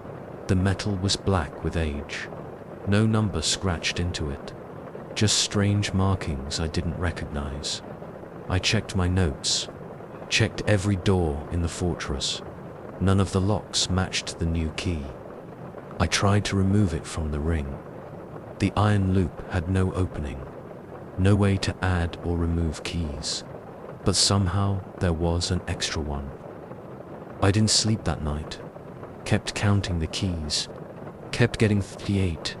The second day, I found 3 more keys on the ring, all old, all unmarked, all 4 doors that didn't exist. I counted 41 keys now. The ring felt heavier. The original keys looked duller next to the black metal of the new ones. That night, I heard doors opening and closing throughout the fortress, footsteps in empty corridors, keys turning in locks that shouldn't be there. I walked the halls, checking every door. They were all locked, but I could still hear keys turning somewhere in the darkness. The third day brought 5 more keys, 46 total now. The new ones were warm to the touch. They seemed to vibrate slightly against my hip as I walked.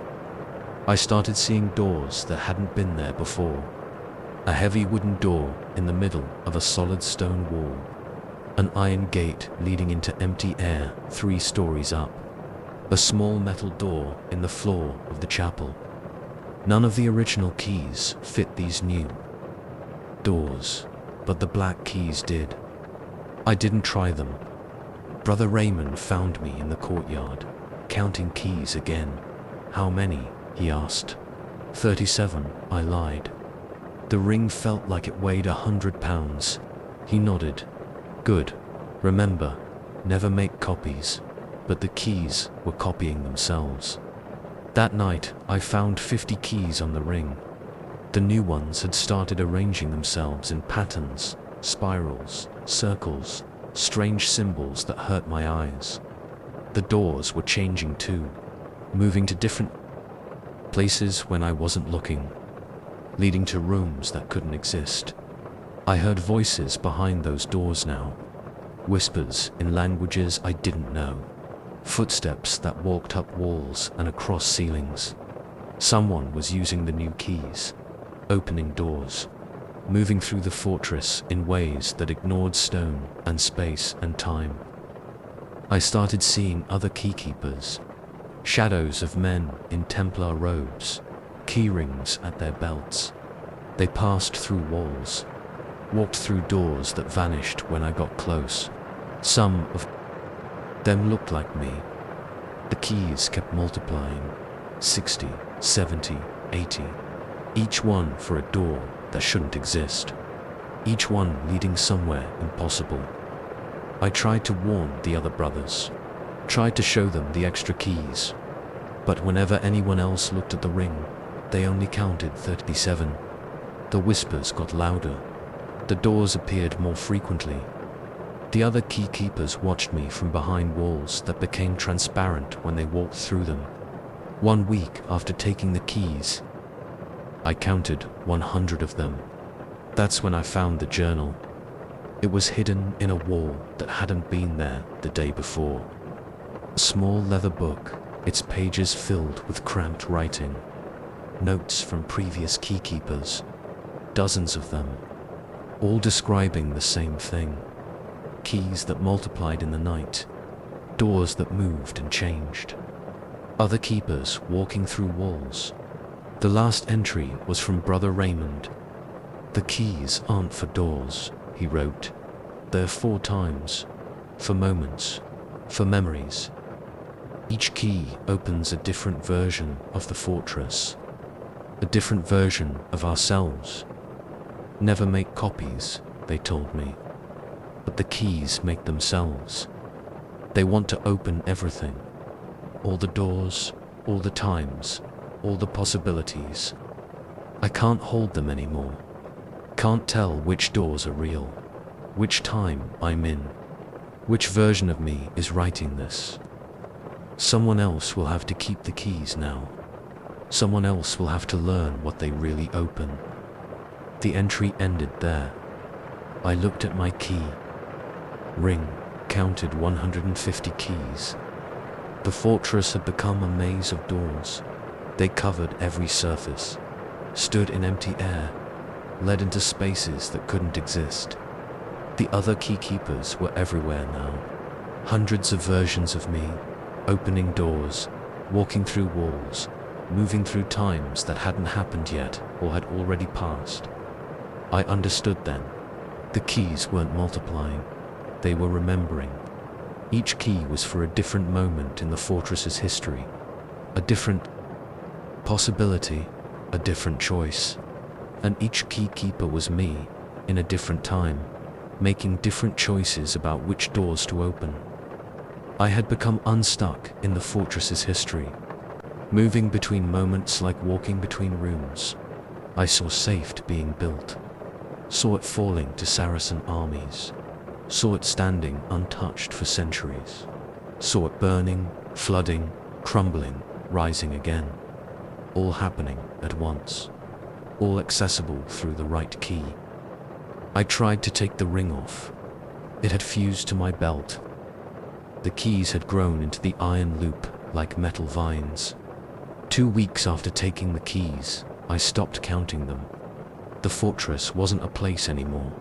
It was all times, all possibilities, all existing at once, and I was its keeper. I write this now, but I don't know when now is. The keys open doors to moments I haven't lived yet, to choices I haven't made. I see myself writing the same account in 100 different times, 100 different versions, all slightly different. Some versions of me try to fight it, try to get rid of the keys, try to close all the doors. Those versions disappear. The keys remember. The doors remain. Other versions learn to use it, learn to move between times, learn to be everywhere and everyone at once. Those versions become part of the fortress, part of its history, part of its endless possibilities. I don't know which version I am yet, but I know this. If you're reading this, if you've found this account, you're probably the next keeper. Count your keys carefully. Watch for new ones appearing. And remember, they told us never to make copies. But the keys were never ours to begin with.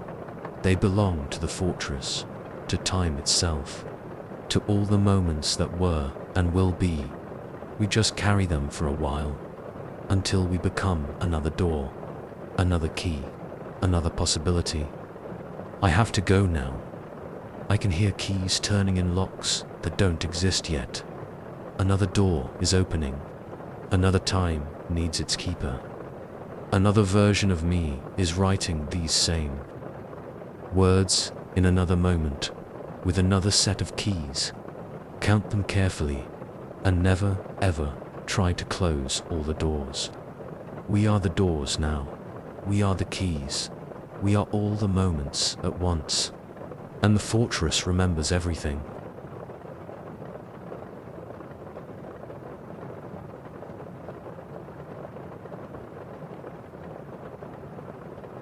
Story 12. The new bell arrived at the commandery on a winter morning. 6 oxen pulled it up the mountain road. The metal was still dark from the forge, no patina yet. 2,000 pounds of bronze, cast into loose. It took 20 men with ropes to lift it into the tower. I am Bernard de Trebes, veteran Templar, overseer of the commandery of our fort in the Holy Land for 15 years. Now I maintain this outpost in the Pyrenees. Simple work, usually. It's a fine bell, the master founder said as we watched it rise. Pure tone, true ring. You'll hear it 10 miles away on a clear day. I paid him his fee, watched him descend the mountain with his oxen. The bell swayed gently in the winter wind, waiting to be mounted. Brother Pascal, our resident engineer, supervised the installation. It took 3 days to get it properly hung, balanced, fitted with its rope. We planned to consecrate it at dawn. I heard it ring for the first time that night. A single toll, deep and clear, echoing off the mountains. Just one strike, at midnight exactly. But no one was in the bell tower. The rope hung still. I questioned the brothers in the morning. None had rung it. None had heard it. Tested, I told Brother Pascal. He pulled the rope. The bell swung. Rang true and clear, just as the founder promised. But it wasn't the same tone I'd heard at midnight. The second night, it rang twice. Again at midnight. Again with no one in the tower. The tone was different, deeper, older. Somehow, it echoed longer than it should have. The mountains sent it back wrong. Still, none of the other brothers heard it. I stayed in the tower the third night, watched the bell, waited for midnight. The rope didn't move, the bell didn't swing, but it rang 3 times. The sound came from inside the metal itself, like it was remembering how to ring rather than actually being rung. I reached out to touch it. The bronze was warm, vibrating slightly. I could feel patterns in the metal under my fingers, shapes, and letters that weren't there in daylight. That's when I recognized the pattern. It was a code, an old Templar cipher we used in the Holy Land. I translated it as the bell rang. Danger comes from the south. I ran to the battlements, looked south across the moonlit valleys. Nothing moved, but the bell knew. The bell had seen it coming. The 4th night brought 4 rings. Another message. Saracen scouts in the pass. I doubled the guard, sent riders to patrol the southern approaches. They found nothing. But they didn't know where to look, didn't know what the bell knew. 5 rings on the 5th night. They hide in the caves below. I took men with torches into the cave network beneath the commandery.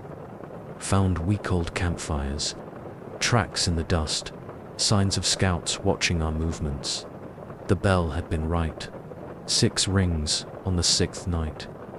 The message was longer now. 30 riders approach before dawn. I mustered every fighting man, prepared for attack, waited in the dark. They came just as the bell foretold. 30 riders, armed for war. They didn't expect us to be ready. We drove them back with arrows, chased them into the passes, found maps on the dead showing other Templar commanderies marked for raid. The bell had saved us, but it wasn't finished. 7 rings on the 7th night. The greater danger comes with snow. Winter was coming. The passes would soon be closed. What greater danger could threaten us? 8 rings, 8 nights. Betrayal sleeps within. These walls, I watched my brothers closely now, looked for signs of treachery. The bell's messages had all proven true. 9 rings, 9 nights. He writes to Toulouse. Each week, the first searched the commandery, found hidden letters in Brother Pascal's cell, communications with enemies of the order, plans for surrendering the fortress when the snows came. The bell had known. 10 rings on the 10th night, the longest message yet. You were chosen to hear for a reason. I sat in the tower, waiting for more. The bell's surface rippled like water in the moonlight. The cipher patterns shifted and changed. Others came before the bronze was alive now. Stories written in moving metal. Others will come after previous guardians, future guardians, all hearing the bell's warnings. You are between the metal was hot under my fingers. Images flowed through my mind. Other commanderies, other bells, other warnings given and heeded or ignored. The bells remember everything I saw, it all then. Every Templar bell ever cast. All connected, all watching, all warning those who could hear. Some listened patterns of history, patterns of warning, patterns of fate avoided or embraced. Some do not. The bell showed me more. Fortresses fallen because warnings were ignored. Brothers dead because messages went unheard. You listened, the metal burned. The patterns carved themselves into my mind. Now you must teach others. I understood my role. I wasn't just hearing the bell. I was learning its language, learning to pass it. On the 11th night brought 11 rings. A new message. Begin with the boy young Thomas, newly arrived from Toulouse. He had been watching the bell tower, listening. I began teaching him the next day, showed him the cipher, taught him to feel the patterns in the metal. He heard the 12th night's 12 rings clearly. The circle continues now. We both guard the bell, both listen for its warnings, both teach others to hear. The messages still come. Different bells across the network, passing. News too important to trust to normal means. The bell of rings every midnight now. Sometimes for us, sometimes for other listeners far away. We maintain our watch. Keep the cipher. Teach those chosen to hear. Because the bells remember everything. Past, present, future. They warn those who listen. Save those who understand. And somewhere, on another mountain, another bell is ringing. Another guardian is learning to hear. The circle continues. But that's not the end of the story.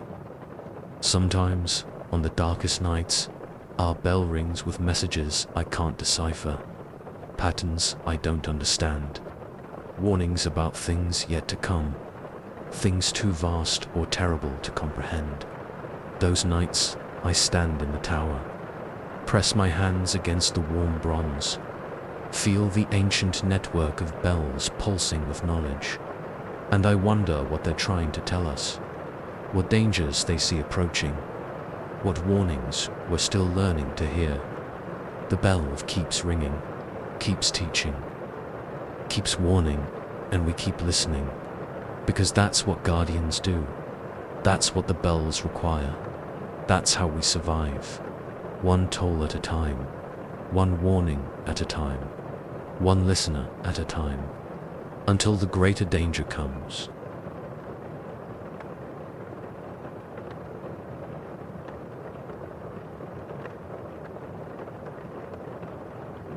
Story 13. The letter arrived at my desk with the morning's accounting. It sat among bills of exchange and receipts, unremarkable except for one detail. It was addressed to me in my own handwriting. I am Robert Day, banking officer for the Templar fortress in Acre. I handle transactions, maintain ledgers, issue letters of credit. I know every detail of every financial document that passes through this office. But I hadn't written this letter. The seal was our standard banking seal. The parchment was our regular stock. Even the ink matched what I used daily. I broke the seal with trembling fingers. Inside was a list of transactions, future transactions, things that hadn't happened yet. March 15th. Merchant Balfour will deposit 100 bezants. March 16th. Night hospitaler requires letter of credit for 50 bezants. March 17th. Venice factors request loan of 500 bezants. Today was March 14th. I locked the letter in my strongbox, tried to forget about it. The next morning, Merchant Balfour walked into my office, deposited exactly 100 bezants. My hands shook as I recorded the transaction.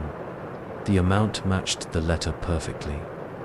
The hospitaler came the next day, asked for a letter of credit for exactly 50 bezants, and the day after that, the Venetian factors requested their loan. 500 bezants, just as the letter had said. A new letter arrived that morning. More transactions, more predictions. I compared the handwriting carefully with my own. Every loop, every flourish matched perfectly. It was my hand, writing things I hadn't written yet. The predictions kept coming true. Every transaction happened exactly as the letters foretold. Perfect accuracy, perfect detail. I tried changing things. When the letters predicted a loan approval, I denied it. When they showed the deposit, I closed the office early. New letters arrived the next day, showing different transactions, different futures. But they still came true. The more I tried to prevent the predictions, the worse the outcomes became. A denied loan led to a merchant's bankruptcy. His family starved. A refused deposit forced a pilgrim to carry gold through dangerous territory. Bandits killed him. Every change I made caused more harm, more death, more disaster. The letters kept coming, each one in my hand. each one showing a new set of transactions, each one demanding to be followed. I started seeing patterns in the numbers, hidden messages in the amounts. 100 bezants here, 50 there, 500 somewhere else. The numbers were building to something bigger than individual transactions. I mapped them out, drew lines connecting related amounts, made charts showing the flow of money. The pattern emerged slowly. All the transactions, all the predictions were moving money in specific ways, building to specific totals in specific accounts. But why? Another letter arrived. This one different. The money must flow correctly, it said in my handwriting. The pattern must be maintained. The future depends on it. More letters came, more explanations. The transactions weren't just about money. They were about time, about cause and effect, about maintaining the right balance of wealth and power. One wrong transaction could change everything. One missed payment could alter the course of history. I saw it happening. A denied loan meant a knight couldn't afford new armor. He died in battle. His death changed the outcome of a siege. The siege changed the fate of a kingdom, all from one transaction. The letters were showing me the right path, the necessary path, the only way to keep history flowing correctly. But the responsibility was crushing me. My hands shook constantly now. I couldn't sleep, couldn't eat. Every transaction felt like life or death, because it was. The letters kept coming. More transactions, more predictions, more weight on my shoulders. I tried to talk to others about it. They couldn't see what I saw, couldn't understand the patterns, couldn't read the hidden messages in the numbers. The letters were for me alone. One morning, I found a letter predicting my own death.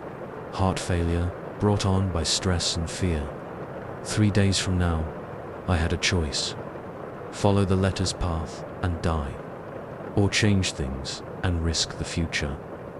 I chose a third option. I wrote back, a letter to myself, sent backward through whatever channel was bringing me the predictions. Stop, I wrote. The burden is too heavy. The pattern is killing us. The next day's letter arrived with a response. We can't stop. We've tried. Every version of us has tried.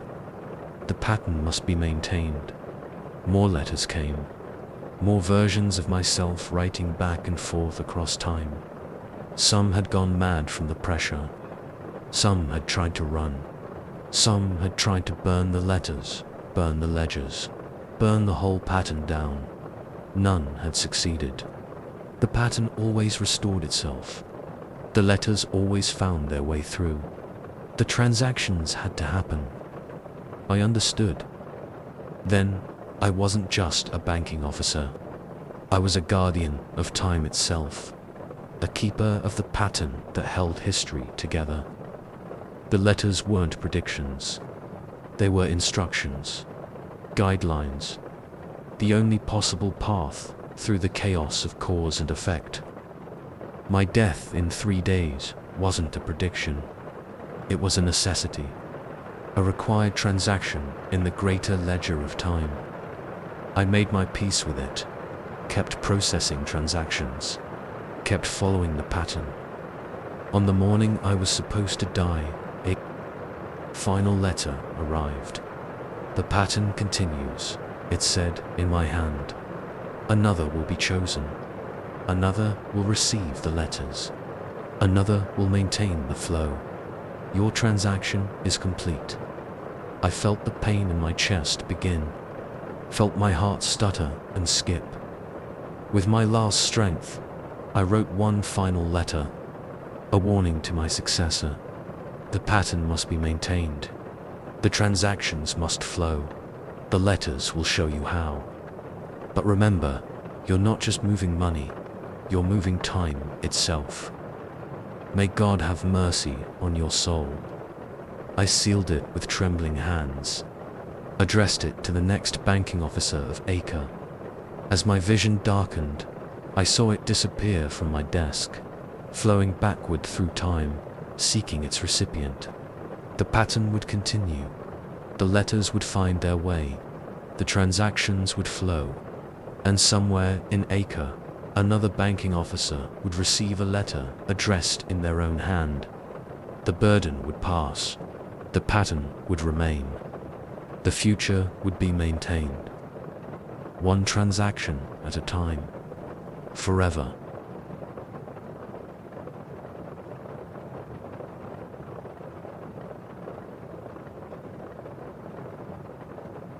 Story 14. The grain stores held enough food for 60 days when the siege began. I counted every sack, every barrel myself. Standard siege preparations. We'd done this before. Tortosa had withstood 3 sieges in the past decade. This would be no different. I am Etienne de Montfort, quartermaster of the Templar fortress of Tortosa. My job is to manage supplies, distribute rations, keep 40 knights and 200 sergeants fed during a siege. Simple work. Usually, the Saracens came with the dawn. 5,000 men. Siege engines. Supply lines stretching back to Tripoli. They meant to starve us out. I did the calculations that first night. 60 days of food at full rations. 90 if we cut portions. Maybe 120 if we stretched it to bare survival levels. The first week passed normally. I distributed the morning rations, recorded every portion in my ledger, watched our supplies decrease exactly as calculated. Then I noticed something wrong. The grain stores weren't emptying as fast as they should. The barrels stayed full despite daily use. The salted meat never seemed to decrease. I checked my ledger, recounted everything. The numbers showed we'd used a week's worth of supplies, but the storerooms were still full. I thought I had miscounted, added wrong, made a mistake in my ledger. I started weighing everything, measuring exact portions, recording every ounce. The food went out. The supplies stayed full. But the men kept getting thinner. Brother Martin was the first to show signs. His cheeks hollowed. His belt needed new holes. His armor hung loose. "Are you ill?" I asked him. He shook his head. "Just hungry, always hungry." I checked his rations. He received the same as everyone else. Full portions, despite our seemingly endless supplies. More brothers began showing signs of hunger, sunken eyes, protruding ribs, weakness in their limbs. But the storerooms remained full. I ate my own rations, felt them fill my stomach, watched the bread disappear into my mouth. But the hunger never eased. 2 weeks in, I noticed the rats were gone. No droppings in the storerooms, no scratching in the walls. The cats disappeared next. Then the birds that used to nest in the towers. 3 weeks, the men could barely lift their weapons. Their skins stretched tight over bones. But the storerooms stayed full. I brought samples to Brother Gerard, our physician. Bread that felt real in my hands. Meat that smelled right. Grain that looked normal. He took a bite of bread, chewed slowly. "Tastes like ashes," he said. I tried it myself. Fresh bread from a full barrel. It crumbled like dust in my mouth. But the stores stayed full. For weeks, Brother Martin collapsed during watch. His body was light as a child's when we carried him to the infirmary. I forced myself to eat, watched others force down food that didn't nourish, couldn't nourish. Something was wrong with the food. Something was wrong with everything. I stayed in the storerooms. The night watched the supplies in the dim torchlight. The grain moved. Not like rats or insects, like breathing. The sacks pulsed slowly, steadily. I cut one open. The grain flowed out, normal as ever. But under the torchlight, I saw something else. The individual grains were moving, writhing, like tiny worms made of wheat. I dropped the torch, stumbled back. In the darkness, I heard the food moving. All of it, breathing, pulsing, living.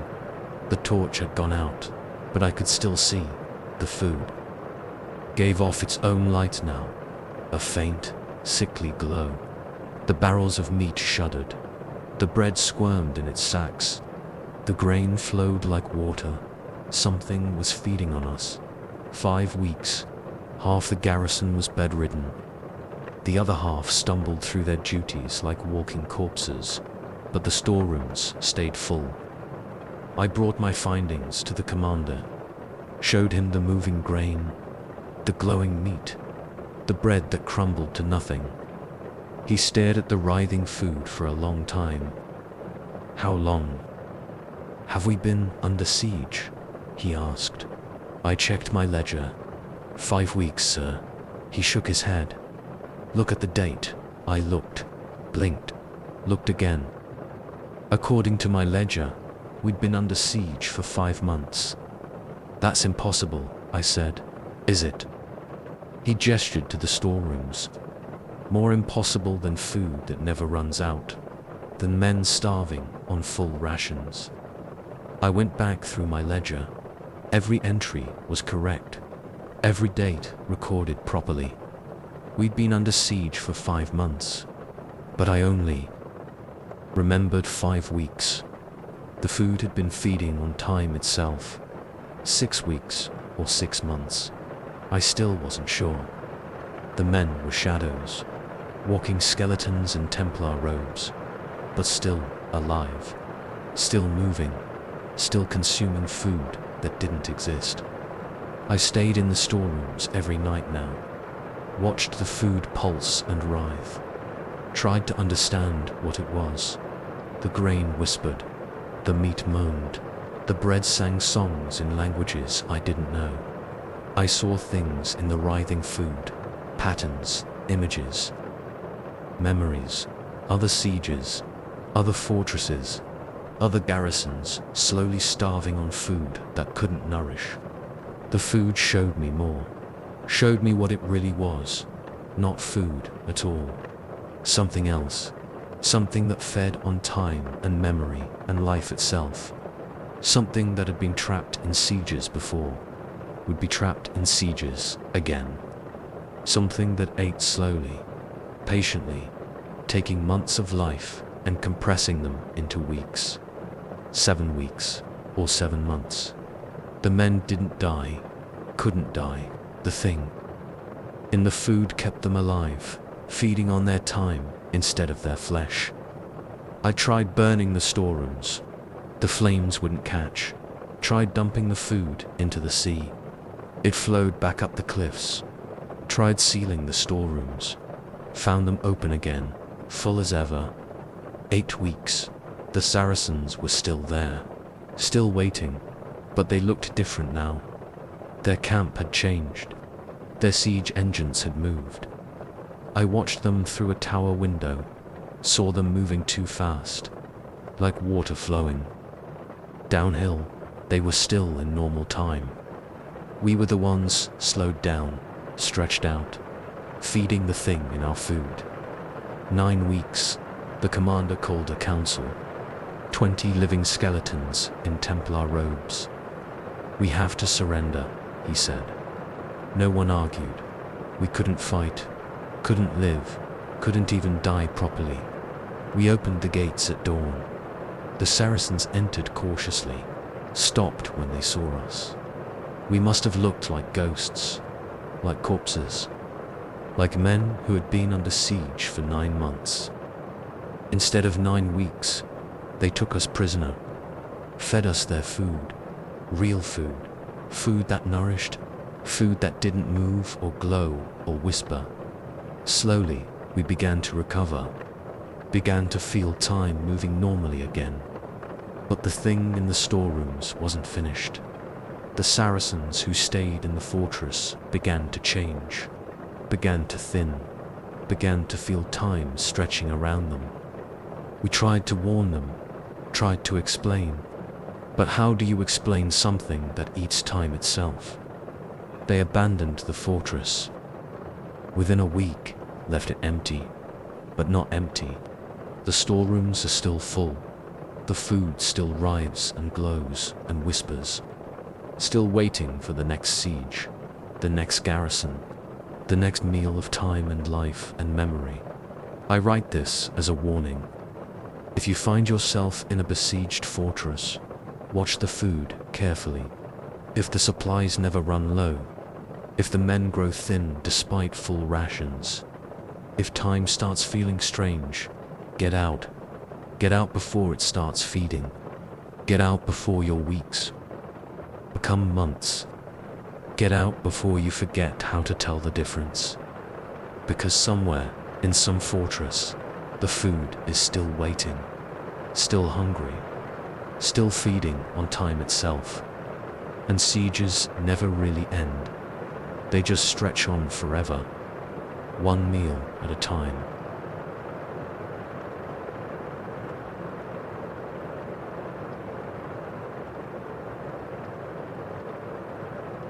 Story 15. The rulebook was already ancient when they gave it to me. The leather binding was cracked, the pages yellow with age. My task seemed simple. Copy the rules of the order word for word. As part of my initiation at the Convento de Cristo in Tomar, I am Guillaume de Chartres, newest novice of the Knights Templar, 18 years old, 3 months into my training. This was my first real test. Brother Jerome handed me the book with trembling hands. Copy everything exactly, he said. Every word, every letter. Make no changes. The scriptorium was cold that morning. My breath made clouds in the air as I opened the book. The first page showed the basic rules: poverty, chastity, obedience. Standard text I'd studied before. I dipped my quill and began to write. The first change happened immediately. As I copied the rule about poverty, the brothers in the courtyard below suddenly stopped wearing their usual plain robes. They were dressed in silk now. Gold rings glinted on their fingers. I blinked hard, looked again. Everything was normal.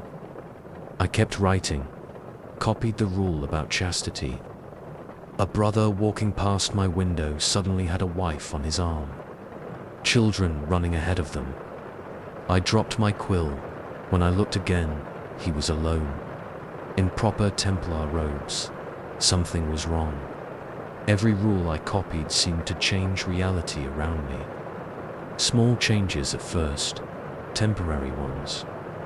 I tried to tell Brother Jerome, but when I looked up from the book, he had changed too.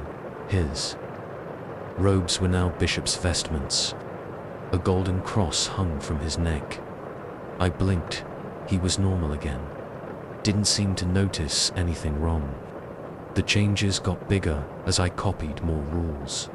The rule about military service made swords turn to plowshares in the practice yard.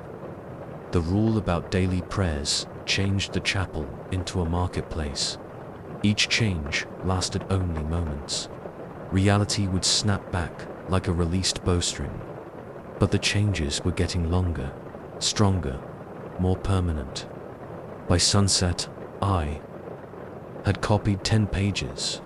The fortress of Tomar had changed architecture 6 times. The order's symbols had shifted between cross, crescent, and star. I couldn't stop. The book compelled me to keep writing, keep copying, keep changing things. That night, I dreamed of other scribes, other novices throughout history, copying the same book, making the same changes. Each copy shifted reality a little more. Each scribe added their own alterations to the pattern. I saw the truth then. We weren't preserving the rules. We were rewriting them, rewriting history itself. The next morning, I noticed the changes in my own writing. Words I hadn't meant to write. Rules I didn't remember copying. The book was changing as I copied it. Original text shifting and flowing into new forms. I tried to copy exactly what I saw, but the words kept changing between page and pen. The fortress changed around me as I wrote. Stone walls became wood, became iron, became glass. Brothers spoke Latin, then Greek, then languages I didn't know. I wrote about prayer times. The sun jumped across the sky. I wrote about battlefield conduct. Wars happened and unhappened. I wrote about ceremony. Entire religions rose and fell. Brother Jerome came to check my work. He read what I'd written. "This isn't what was in the book," he said. "It is now," I replied. He looked at the original. The text had changed to match my copy. "How many times has this happened?" I asked. He sat heavily. "Every initiation, every copy. The rules are never the same twice." "Then what are the real rules?" "There are no real rules. Only the ones being written right now, by you, by others, like you, by every scribe who's ever copied this book." I understood then. The book wasn't a record of rules. It was a tool for changing them. Each copy rewrote the order's history. Each scribe shaped its reality. The changes were permanent now. My writing was altering the very foundations of the order. I saw other scribes working, hundreds of them throughout time, each adding their own changes, their own variations. We were all connected through the book, all changing things together. Some tried to write perfect copies, to preserve what they thought were the original rules. Their copies changed anyway. Some tried to write completely new rules, to remake the order in their own image. Reality rejected their changes. The only copies that stuck were the ones in between. The ones that changed things slowly, naturally, like water wearing. Away stone, I kept writing, kept changing things. The fortress of Tomar shifted and flowed around me. Brothers lived different lives with each page I copied. History rewrote itself again and again, but something was wrong. The changes were getting out of control. Reality couldn't keep up with all the variations, all the different versions of history trying to exist at once. I saw cracks forming, not in the walls or the floor, cracks in time itself. Through them, I saw other versions of Tomar, other versions of the order. Some were bright and glorious, some were dark and terrible. All of them were real. All of them were trying to exist at the same time. I had to stop writing, had to stop the changes before reality shattered completely. But I couldn't stop. The book compelled me to continue, to keep copying, to keep changing things. Brother Jerome found me at dawn. I had written all night. The pages were filled with variations of every rule, every possible version of the orders. History, reality was thin now, fragile, different versions showing through like paper held up to light. "How do we stop it?" I asked. He showed me his hands. They were covered in ink stains, ancient ones. "We don't," he said. "We are all copyists, all changing things, all trying to write the perfect version of the rules. But there is no perfect version, only change, only variation, only the endless cycle of copying and rewriting." I looked at my own hands. Ink had soaked into my skin, become part of me. "What happens now? Now you understand your true initiation. You are not just a novice. You are a rewriter of history. a shaper of reality. Your copies will change things, just as mine did. Just as every copyist's work has changed things since the beginning. I looked at the book. The text was still shifting, still changing, and the next novice will copy your changes, will make their own, will continue the cycle.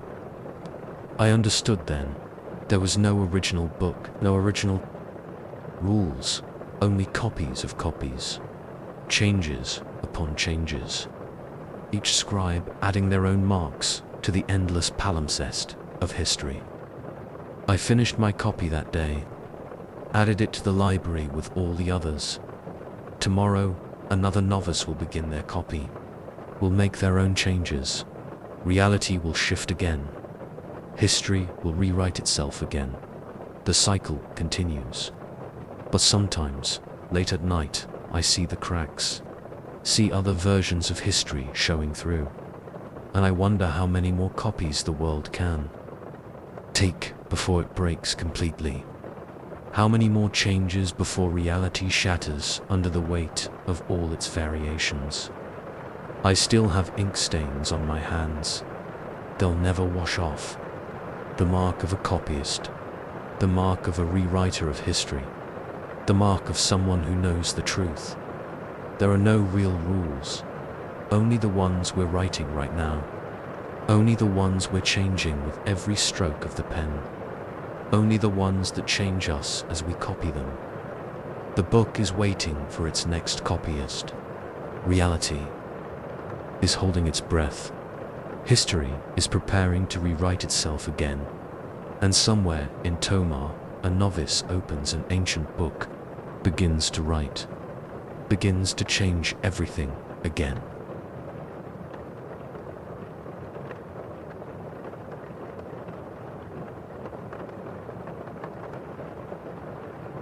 Story 16. The candle flickered.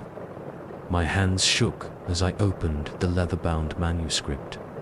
The vellum pages felt cold, too cold. I had work to do.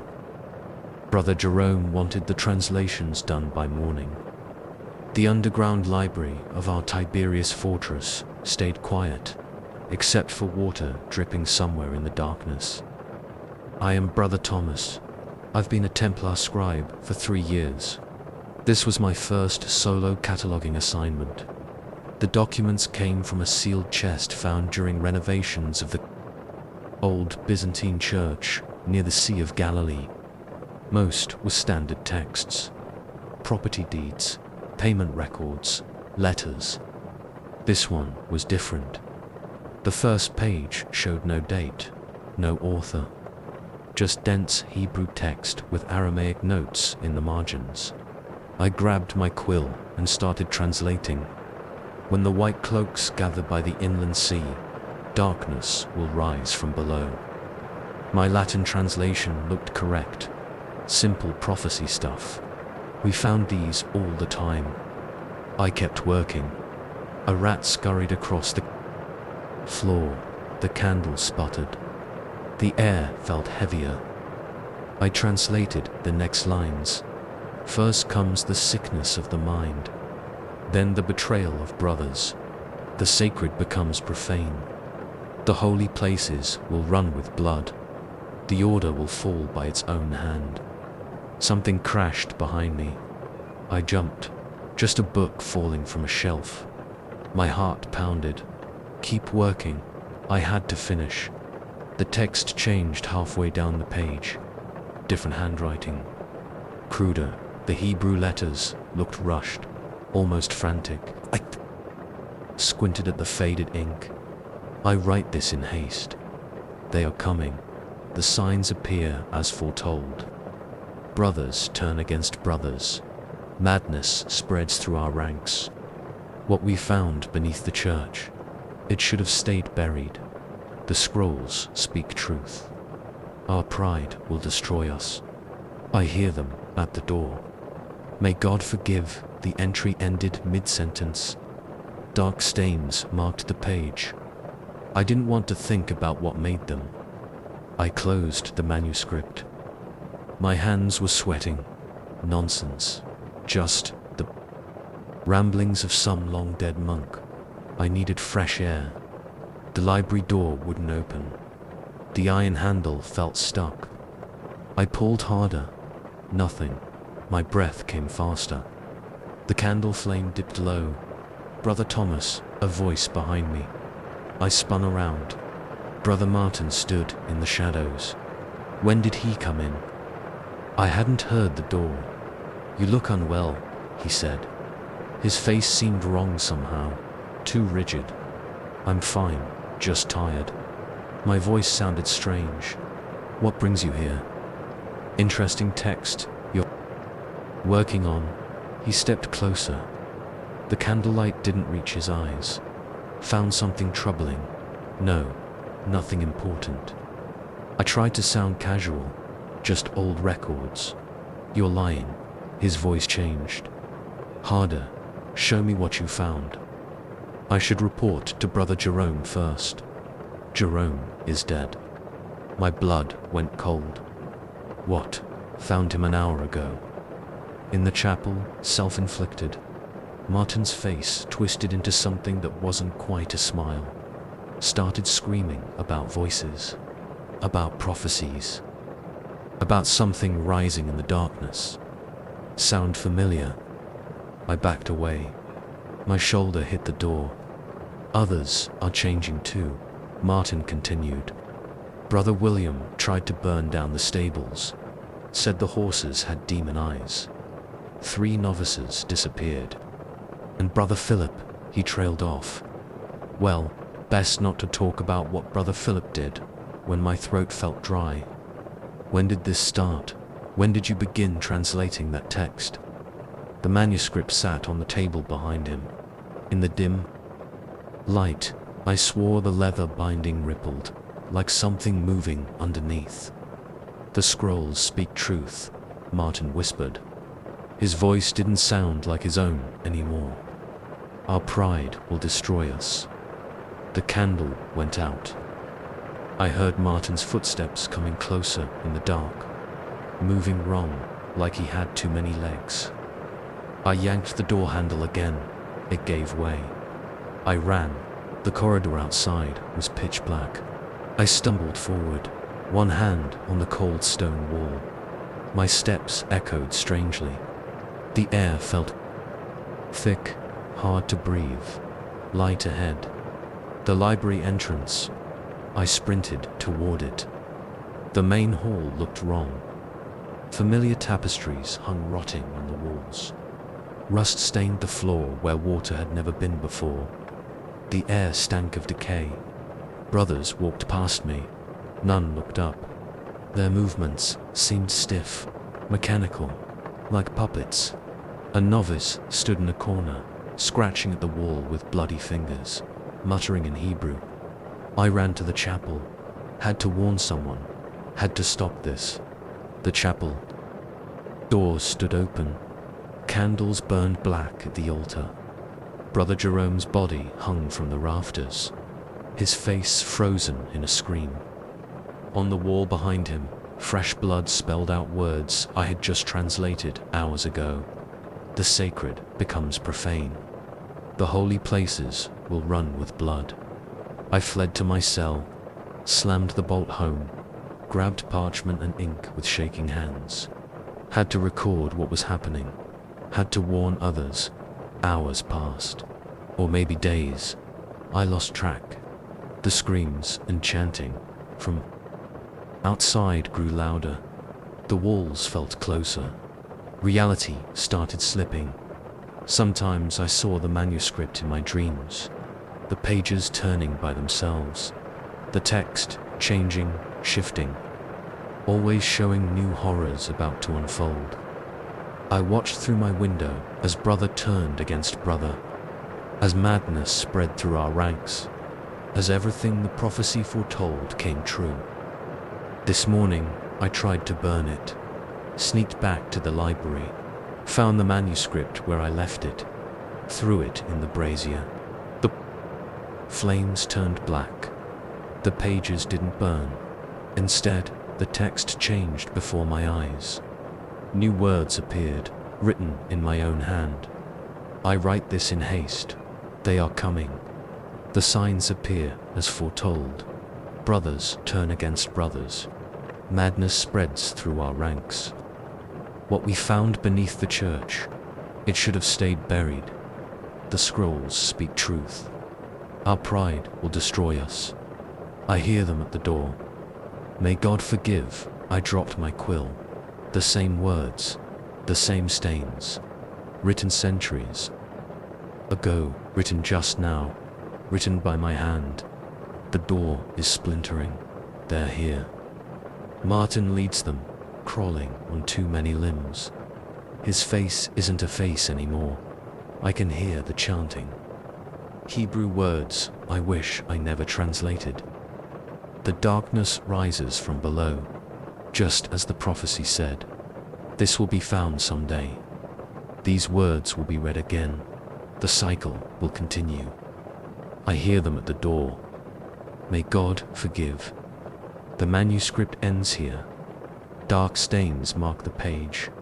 The text above was translated from a document discovered during renovations of the Templar fortress at Tiberias. The translator disappeared shortly after completing his work. The original manuscript has yet to be located.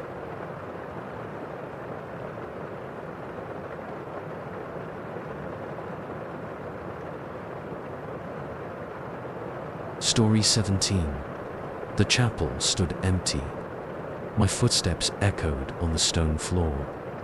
20 years as a Templar knight, and this was my first solitary vigil in the Pyrenees. The longest night of the year. St. John's Eve. I am Sir Richard of Aquitaine. The others called me Old Richard now. I'd survived 3 crusades, seen Jerusalem fall, killed more men than I could count. But tonight felt different. The chapel sat remote, high in the mountains. Snow fell outside. The nearest village was 2 days' ride away, perfect for quiet contemplation, perfect for secrets to stay buried. I lit the altar candles. Darkness crept in the corners. My sword lay before the cross, as custom demanded. The steel gleamed dully in the candlelight. That blade had tasted too much blood. The bell tower marked the first hour. 8 more until dawn. I knelt on the stone floor. The cold seeped through my habit. Started to pray. The wind howled outside. Then I heard it, singing, faint at first. Male voices, chanting the evening office, normal for a monastery, except this chapel had no monks, just me. I stood, grabbed my sword. The chanting grew louder. I recognized Latin words, but something was wrong with the voices. They sounded hollow, like they came from the bottom of a well. Who's there? My voice echoed back. The chanting continued. I walked the chapel's perimeter, checked every alcove. Empty. But the voices kept singing, getting closer. The hair on my neck stood up. I knew those voices. Giggum, my whisper sounded too loud. Robert, Stephen. The chanting stopped. Silence pressed against my ears. You remember us, Richard? Guillaume's voice, right behind me. How could you forget? I spun around. Nothing there. My hands shook on the sword hilt. 15 years since Acre. Robert's voice now, from the shadows near the altar. 15 years since you left us to die. You were already dead. The words caught in my throat. I saw the Saracens cut you down. Did you? Stephen's laugh made my skin crawl. Or did you just tell yourself that? Easier than admitting what really happened. I don't know what you mean, but I did. God help me, I did. The Sultan's offer, Guillaume again. Closer now, spare the fortress, if we gave him the treasure. You agreed? No. My sword point dropped. Sweat ran down my back despite the cold. Yes, Robert's voice dripped contempt. You took the gold, led them in through the postern gate. While we slept, they promised no bloodshed. The memories flooded back. Things I'd locked away for 15 years. Just prisoners for ransom. That's all it was supposed to be. 200 brothers died that night. Stephen's voice circled me like a wolf. While you rode away with your blood money, I had no choice. The words echoed from the stone walls. The fortress was lost anyway. At least this way, some would survive. Liar. 3 voices spoke as one. You wanted the gold, nothing more. My legs shook. The sword clattered to the floor. Voices pressed closer, whispering now, telling my secrets. Every betrayal, every sin I'd hidden behind a badge of honor. Stop. I covered my ears. You're not real, you're dead. Thanks to you, Gwyllem's breath touched my neck, cold as a tomb. But the dead don't forget, brother. I ran. The chapel door was locked. I yanked the handle. Nothing. The voices chanted again. Not prayers now. My sins, my crimes. The true story of Okka's fall. Hours passed. I huddled in a corner. They wouldn't let me sleep, wouldn't let me pray. Just kept telling the truth, over and over. Everything I'd buried, everything I'd denied. The bell tower marked each hour. The voices grew stronger. Sometimes I caught glimpses of them, familiar faces in the candlelight. Bloodied armor, empty eyes. Almost dawn, Robert said. Almost time. Time for what? For truth to be known. Stephen's voice came from the altar. Look, I turned. Writing covered the altar stone. Names, dates, places, everything I'd done.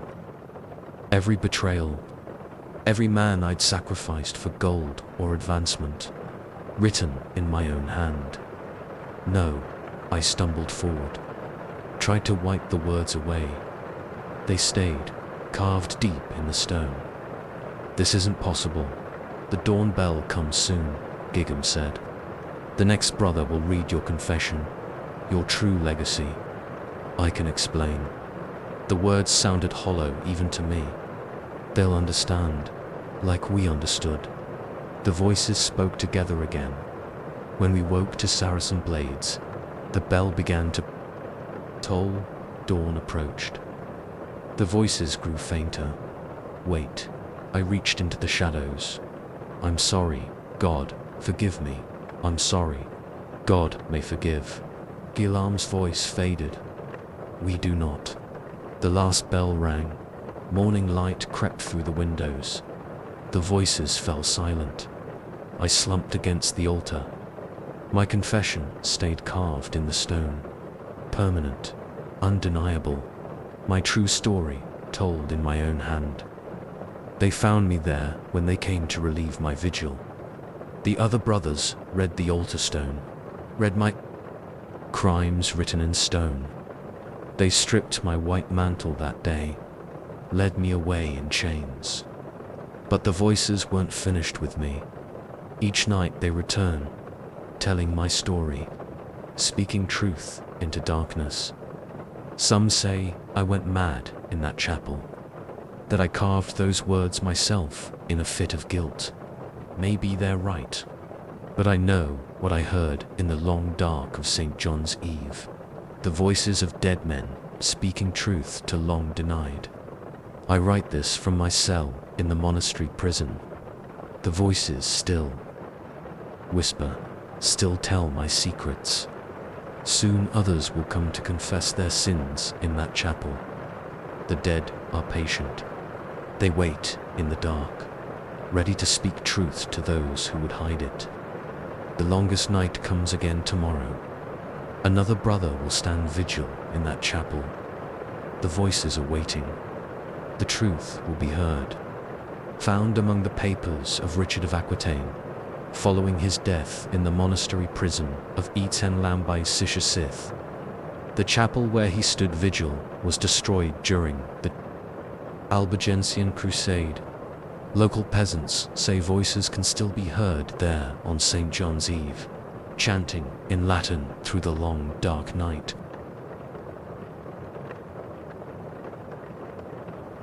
Story 18. The wind screamed across the Syrian desert. Sand stung my eyes. The reliquary bounced against my saddle, heavy for its size. 6 hours since we left Antioch. 4 more men dead.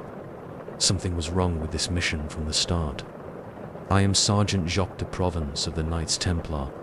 15 years of service, hundreds of escort missions. But this one felt different. The copper box measured 2 hands wide. No markings, no decorations, just a simple iron lock. The commander hadn't told us what was inside. Deliver it to Jerusalem, he said. Don't open it, don't stop, don't fail. We started with 12 men, lost 2 at sunset when their horses went lame. Found them an hour later, dead, no wounds, no blood, just empty eyes staring at the sky. The sandstorm hit after dark. Lost contact with 2 more riders. Their screams carried on the wind. Then silence. I called a halt. The remaining men gathered close. The horses wouldn't stop shaking. We camp here, I shouted over the wind. Form a circle. Keep watch. Brother Morris rode up beside me. Sand crusted his beard. Something's following us. Nothing can track in this storm. Look, he pointed at the ground. Footprints in the sand, leading away from the reliquary. Fresh ones. The wind should have erased them instantly. My mouth went dry. Secure the box. Double watch tonight. We made camp. The wind howled. Sand hissed against our tents. No one slept. I checked the reliquary every hour. The copper felt warm. Wrong for the desert night. The lock seemed to pulse under my fingers. Midnight. Brother Gerard's shout cut through the storm. Tracks, more tracks. We gathered around him. Footprints circled our camp, leading nowhere. Appearing and disappearing at random. What makes tracks like that? Young Brother Thomas clutched his sword. Nothing natural, Morris whispered. The horses screamed. Brother Anton's mount reared up, threw him hard. His neck snapped when he landed. The other horses bolted. We lost 3 more men chasing them into the storm. 4 of us left now. The wind got stronger. The sand turned red in our lantern lights. We have to open it. Morris stared at the box. See what we're really carrying. Commander's orders. Damn the orders. He grabbed the reliquary. 5 men are dead. The lock clicked open at his touch. Just like that. The wind stopped. Dead silence fell. Even the sand hung frozen in the air. Morris lifted the lid. A mirror lay inside. Just a simple silver mirror, that's it. Thomas laughed. All this for, he stopped, stared at his reflection, screamed. I saw it too. Our reflections moved wrong, smiled when we didn't, reached for us through the silver. Morris slammed the lid shut. The wind returned. Sand whipped around us. We have to destroy it. His voice shook. No. I grabbed the box. Orders are orders. Look, Thomas pointed behind us. More footprints. Dozens now. All leading to the reliquary. All appearing from nowhere. A shape moved in. The storm tore wrong. Too many limbs. Run. I clutched the box. Ran for the nearest horse. Maurice and Thomas followed. Brother Gerard stood frozen, staring at something we couldn't see. His scream followed us into the darkness. We rode hard. The storm chased us. Shapes moved in the clouds of sand. Voices whispered in dead languages. Dawn approached. The storm weakened. Jerusalem's walls appeared ahead. We made it, Thomas laughed. The sand rose up, swallowed him whole. His horse galloped on, empty. Morris looked back. His face went white. Jacques, I didn't turn around. Didn't want to see, just rode harder. The city gate stood open. Safety waited inside. Almost there, Morris's horse stumbled, went down hard.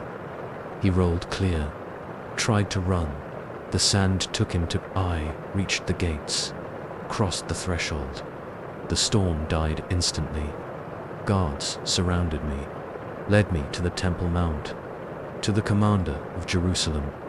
He took the reliquary, didn't seem surprised. When I reported the losses, you looked inside. Not a question, I nodded. What did you see? A mirror. What did the mirror show you? I remembered my reflection, the way it smiled, the things it promised to show me. Nothing, I lied, just a mirror. He knew I was lying. I saw it in his eyes. Report to the infirmary, he said. Rest, pray, try to forget what you saw. The others never existed. His voice turned hard. This mission never happened.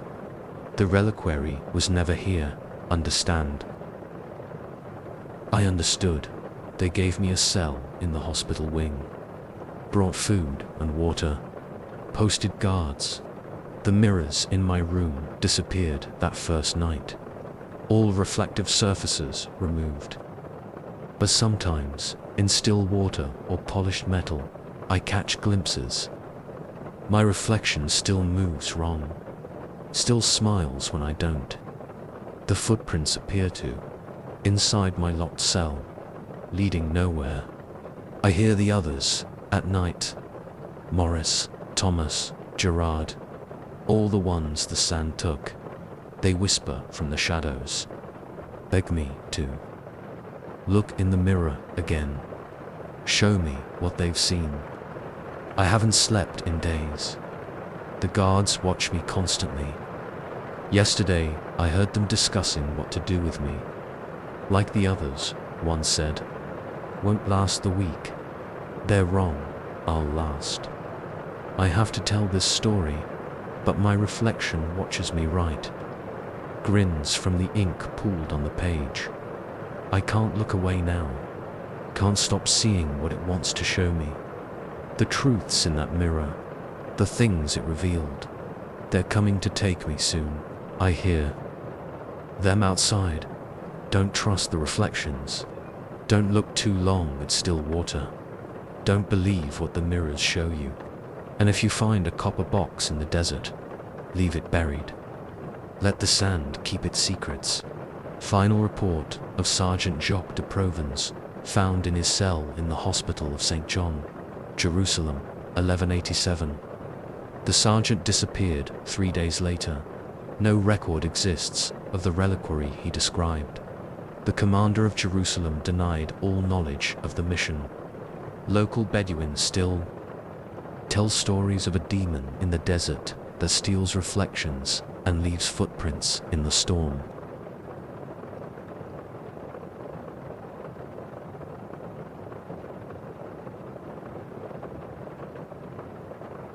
Story 19. The first wrong note came at midnight.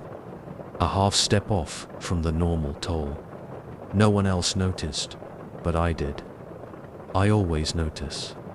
10 years as Occa's bellkeeper teaches you every voice of every bell. I am Brother Clement. The Templars put me in charge of the fortress bell tower in 1187. Others fought with swords. I fought with sound.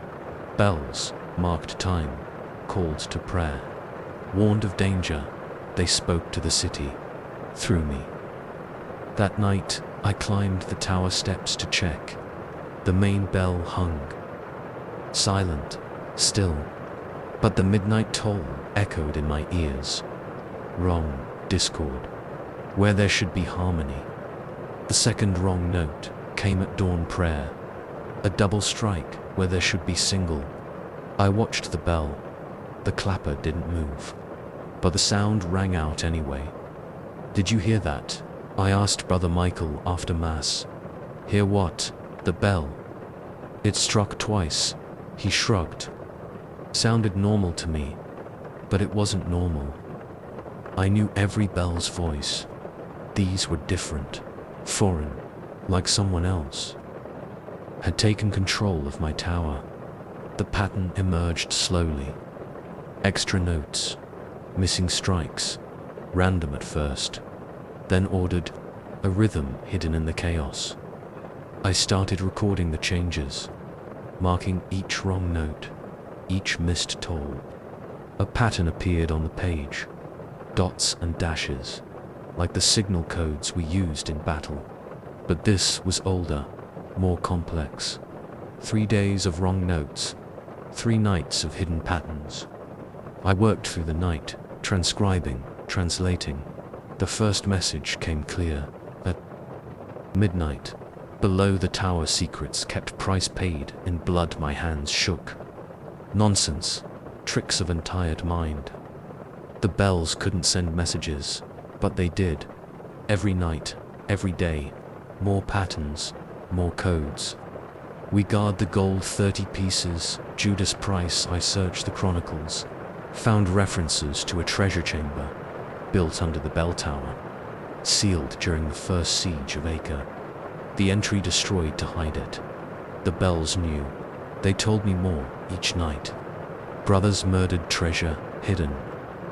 Blood seals the way. Names began appearing in the patterns, dates, places. A story written in bell strikes and silence. Knights who disappeared, secret meetings in the night, a conspiracy spanning centuries. The patterns grew urgent, frantic, like the bells were trying to warn me. They come again, gold calls them, death follows. I had to tell someone. Went to the commander's quarters at midnight.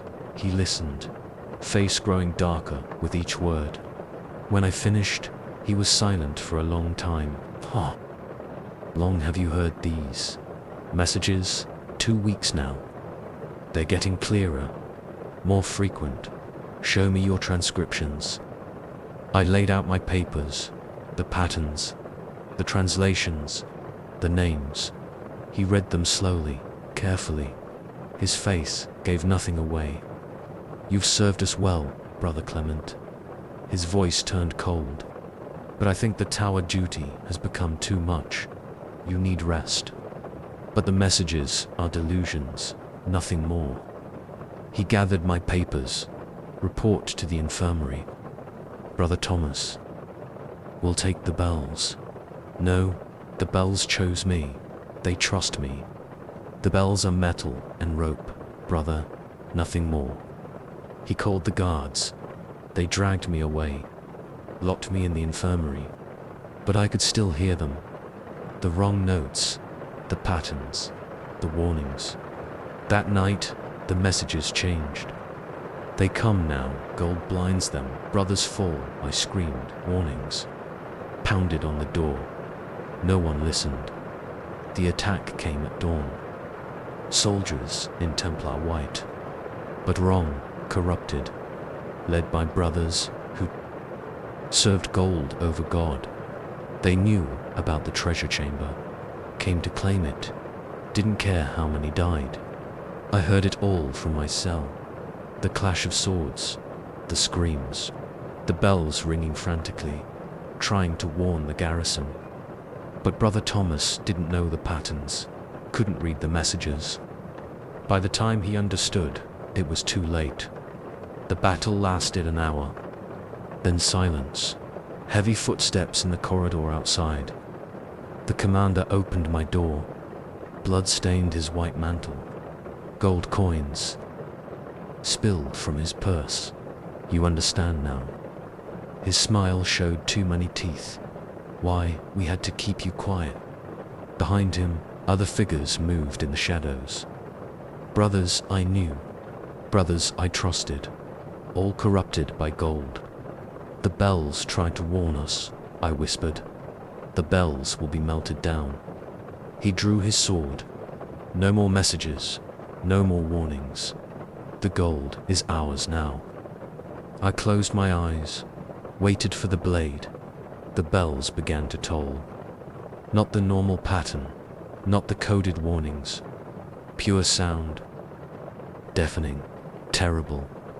The commander screamed, dropped his sword, clutched his ears. The sound grew, hammered down like physical force. The corrupted brothers fell to their knees. Blood ran from their eyes, their ears, their mouths. I alone stood unchanged. The sound flowed around me, through me, the bell's final message. When it ended, the traitors lay dead, their gold scattered across the floor, Judas' price paid in full. I walked out past the bodies, climbed the tower steps one last time. Bells hung silent now, their work finished, their warning delivered. I touched the main bell. The metal hummed under my fingers. One final pattern emerged. Rest, now watch. Ended, peace comes. I left the tower that night, left Acre, left the Templars. But I still hear bells, sometimes, in dreams, in quiet moments, still trying to warn us. Gold corrupts. Brothers betray. The patterns repeat. Listen for the wrong notes, the missing tolls, the hidden messages. The bells know. They always know. Found. Among the papers of a wandering monk who died in Monte Cassino, 1194. The sack of Occa's Templar fortress is recorded in chronicles of the period. Witnesses reported strange bell tolling before the attack. The bells themselves disappeared. Local legend claims they still ring on quiet nights, warning of treachery to come.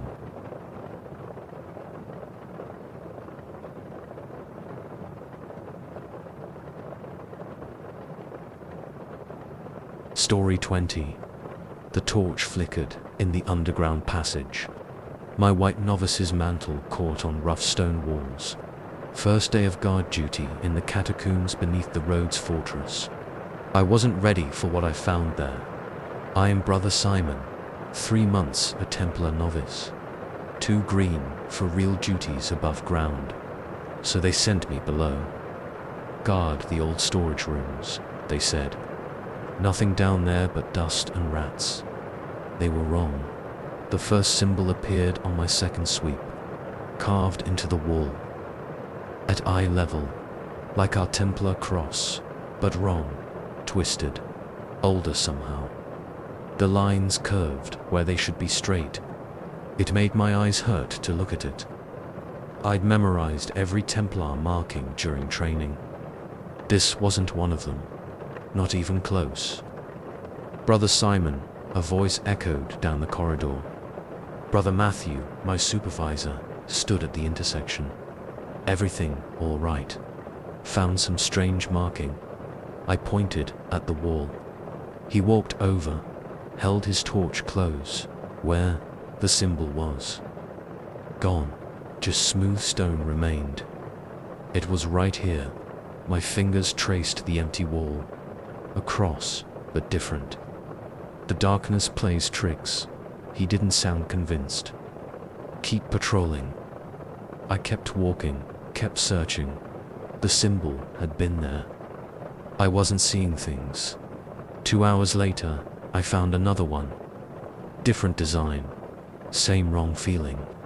Like looking at something that shouldn't exist. I drew it in my notebook before it could vanish. The lines seemed to squirm on the page. More appeared.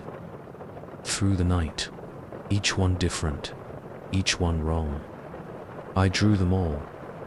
Brother Francis disappeared the next day. Here 1 minute, gone the next.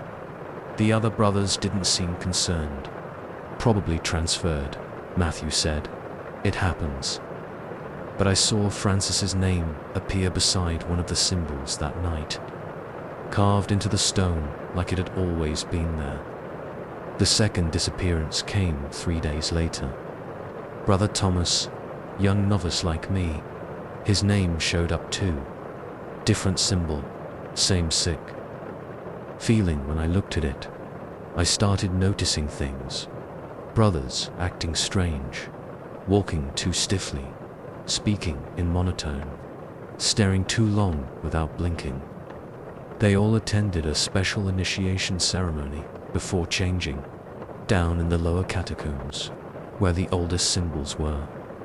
I wasn't invited, wasn't ready, they said. Had to prove myself first. The symbols kept appearing, more names beside them. Brothers who disappeared, brothers who changed. I copied everything, filled 3 notebooks. The drawings made my head hurt, made my nose bleed sometimes. But I had to record it. Pages started moving by themselves at night, rearranging into patterns, showing connections I hadn't seen. The symbols were a language, a message, a warning. More brothers disappeared, more changed. Soon, I was the only normal one left. They watched me constantly, waiting for something. Brother Matthew summoned me to his office, sat behind his desk like a statue, didn't blink once. You've been documenting the symbols, not a question. Yes, brother, show me. I handed over my notebooks. His fingers moved wrong as he turned the pages. Interesting interpretation. His voice sounded hollow, but incomplete. You're missing the oldest ones. Oldest ones, in the lowest chamber, where it all began. He smiled, no warmth in it. Time for your initiation, Brother Simon. I'm not ready. Oh, but you are. You've proven quite observant. He stood, joints bending at wrong angles. Tonight, the lower chamber, you'll understand everything then.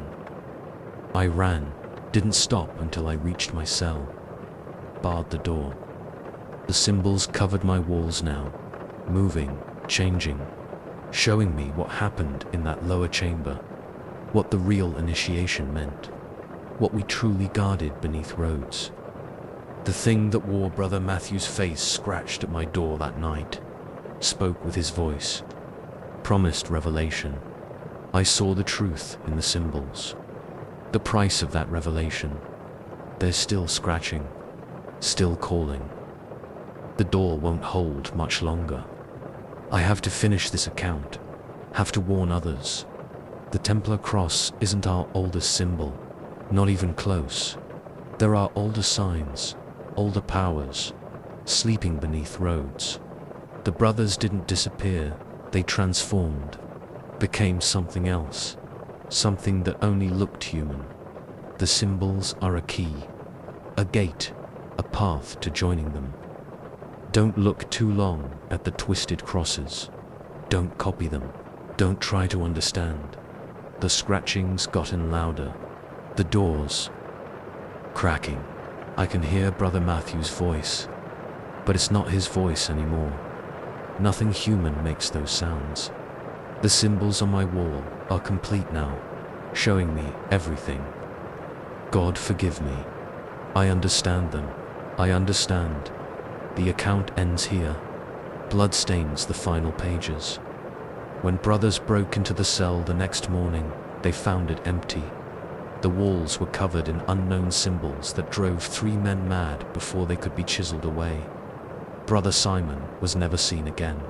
The lower chambers of the Rhodes fortress were sealed by papal decree in 1203. They remain sealed to this day. Strange markings still appear in the fortress walls sometimes. Brothers still disappear. The symbols still move in darkness. Don't look too close at the old stones of Rhodes. Don't copy what you find there. Some messages aren't meant to be read. Some initiations cannot be undone. The oldest symbols wait in the deep dark, patient, hungry, waiting for someone else to prove themselves worthy, waiting to share their revelation. Recovered from a sealed chamber in the Rhodes Fortress, 1307. The symbols described in the account match no known Templar or Christian iconography. Scholars who study the drawings to long report headaches, nosebleeds, and disturbing visions. The original notebooks remain sealed in the Vatican archives.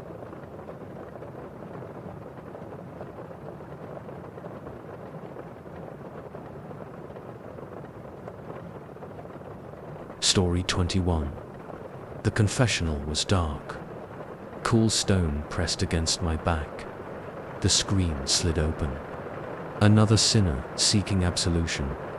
But this confession would change everything. I am Brother Ambrose, Templar confessor at the Church of the Holy Sepulchre. 10 years hearing the sins of knights and pilgrims. The darkness holds no secrets from me, until now. Bless me, Father, for I will sin. The voice was wrong. Future tense, not past. My hands gripped the wooden shelf. You mean have sinned? No. A laugh like dry leaves. I know what I said. Sweat beaded on my forehead. The confessional felt colder. Tell me your sins, my son. Tomorrow at dawn, I will kill Brother Jerome. The voice stayed calm, matter of fact, in the garden. With a knife blessed by unholy words, my throat went dry. These thoughts, these temptations, not thoughts, not temptations. Truth. The voice hardened. As true as the sin Brother Vincent will commit at noon, and Brother Michael at Vespers. You can't. No, but I do. Just as you'll know, once you hear them all. A rustle of movement. The confessions are connected. Each sin leads to the next. A chain you cannot break. The penitent left before I could respond. His words echoed in my head. Dawn came. Brother Jerome's body was found in the garden, throat cut. The knife bore strange markings. Noon, Brother Vincent broke his vows with a pilgrim woman. Hanged himself in shame. Vespers, Brother Michael desecrated the altar. Claimed voices made him do it. Just as the voice foretold, more came to confess. Each one predicting the next sin. Each one true. I wrote them down. Tried to find patterns, connections. Brother Thomas would steal sacred relics. Sister Agnes would poison the well. Brother John would betray military secrets. All confess before the acts. All powerless to stop themselves. The confessions grew darker, more detailed. A web of corruption spreading through our ranks. I had to stop it. Warn someone, but who would believe? Me, a confessor breaking the seal of confession. The voice returned each night, telling more sins to come, more links in the chain. I saw the pattern too late. Each sin enabled the next. Each confession pushed another soul to darkness. And I was the connection, the keeper of secrets, the unwilling prophet of corruption. I tried to leave the confessional. They found me, dragged me back. The confessions must continue, the commander said. His eyes were wrong, empty. You have a duty. They chained me in the box. The darkness pressed closer. More sinners came, more confessions of future crimes. Brother Philip will murder the Grand Master. Sister Marie will summon things from the deep. Brother James will open the 7 seals. The chain grew, the pattern spread. My hands shook as I wrote. The words seemed to move on the page, forming new patterns. New confessions I hadn't heard yet. The voice was right. I knew them all now. Every sin, every crime, every betrayal to come. They weren't confessing to me anymore. I was confessing to them my own sins, my own crimes, things I would do, things I had already done in futures yet to come. The pattern was complete, the chain unbroken, and I was the final link. Tonight, another will come to confess, will tell me of the sin I'm about to commit, the sin that will end everything, the sin I cannot stop. The darkness waits, the voice whispers, the confession must be heard. The journal of Brother Ambrose ends here. His body was found in the confessional of the Holy Sepulchre, hands still gripping his confession book. The pages were blank, but witnesses claim to have seen writing that vanished when looked at directly. The confessional was sealed and remains empty to this day. Local priests say confessions can still be heard through the wall at night. Future sins waiting to be borne. The chain continues. The pattern spreads. Each confession leads to the next. Each sin enables another. And in the darkness of the Holy Sepulchre, voice still whispers futures yet to come, still waits for someone to hear that first confession. Bless me, Father, for I will sin. Found among church records dated 1187. The confessional mentioned remains sealed by papal decree. Pilgrims report hearing whispers through the wall, telling of sins not yet committed. The confession book of Brother Ambrose is held in the Vatican archives. Its pages remain blank, but readers report seeing writing that vanishes when viewed directly.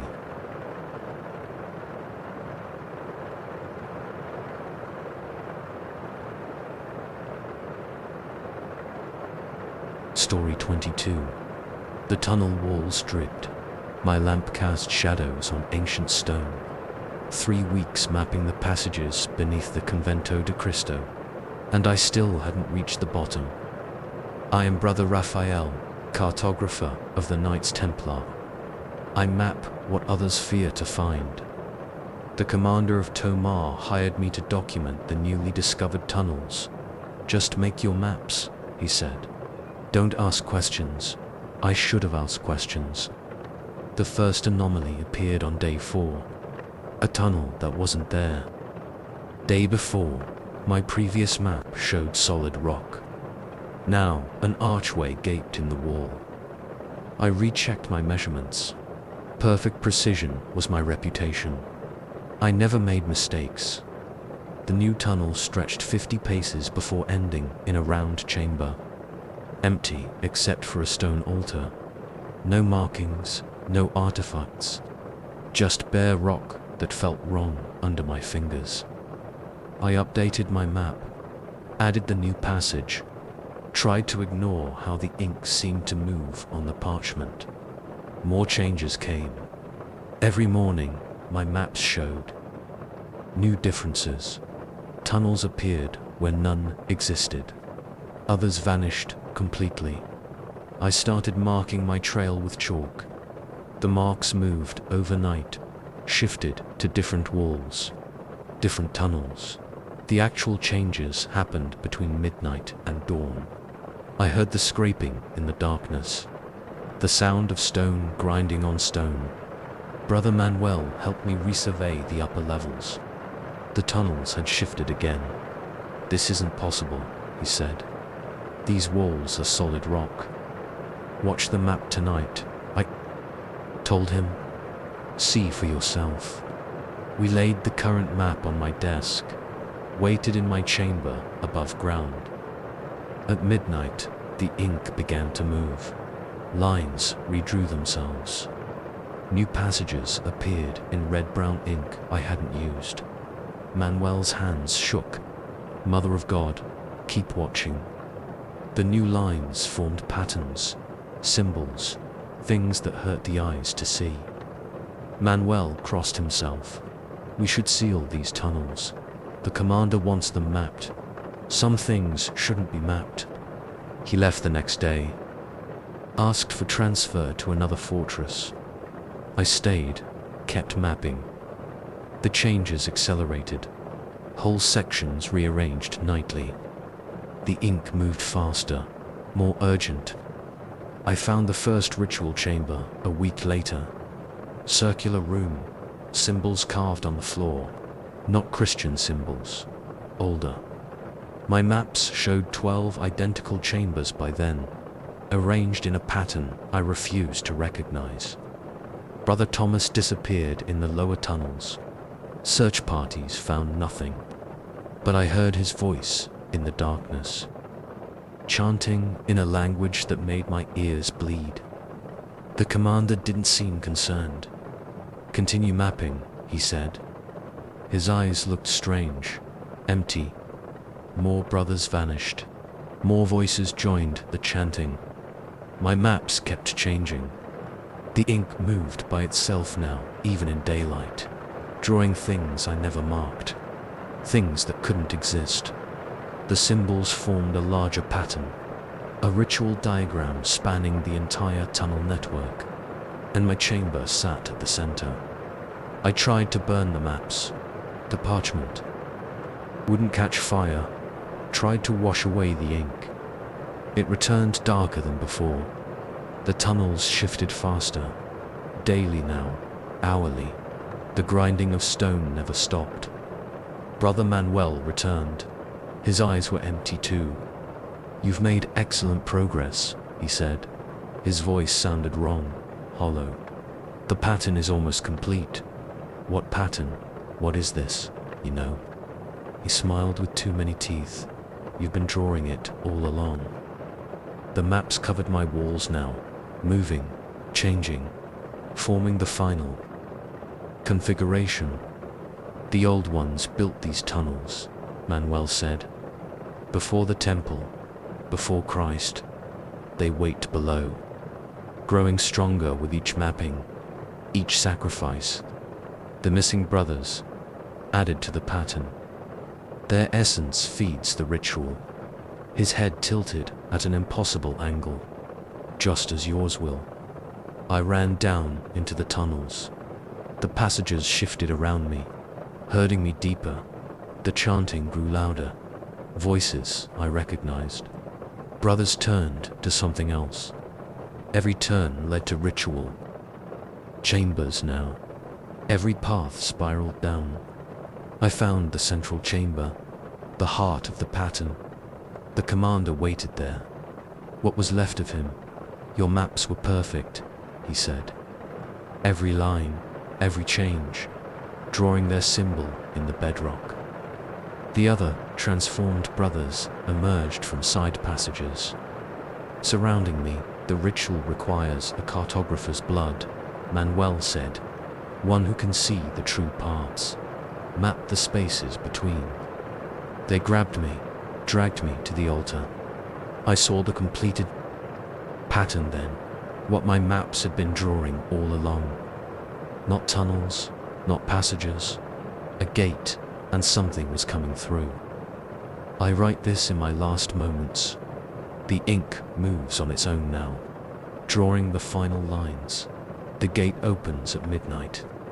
Don't trust the maps. Don't follow the passages. Some places shouldn't be charted.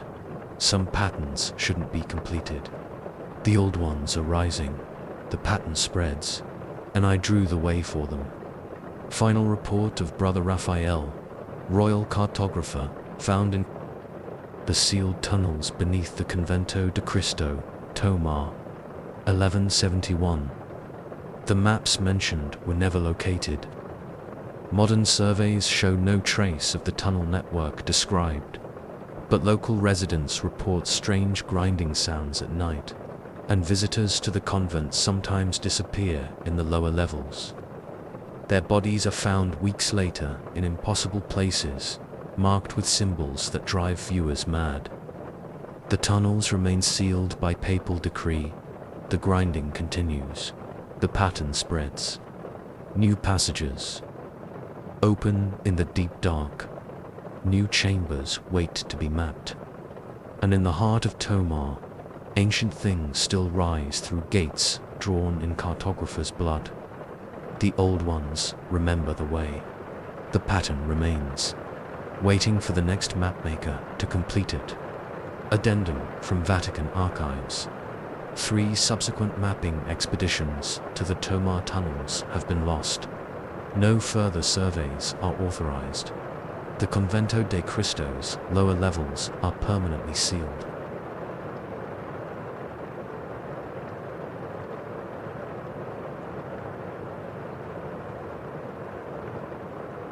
Story 23. The ledger changed first. Small discrepancies. Numbers that didn't match my memory. I checked 3 times. The gold count was wrong. The dates shifted. Something was happening in the Paris Temple vaults. I am Brother Henry, Chief Treasurer of the Paris Temple.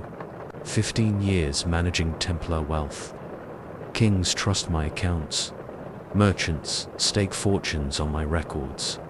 I don't make mistakes, but the numbers moved. It started with account number 647, a merchant's deposit of 100 gold marks. Standard. Transaction, I recorded it myself. The next day, the entry showed 98 marks. 2 days later, 95. The totals still balanced. Other entries changed to compensate, like something was moving the gold by itself. I checked the vault, counted every coin. The physical gold matched the altered numbers, not my memory. Brother Jean helped me recount. Everything's correct, he said. Perhaps you remembered wrong. I never remember wrong. But I rechecked everything, started comparing ledgers, patterns. Emerged. Numbers shifted in sequences, not random changes. Deliberate. Account number 647 dropped to 92 marks. Account number 183 rose by 3.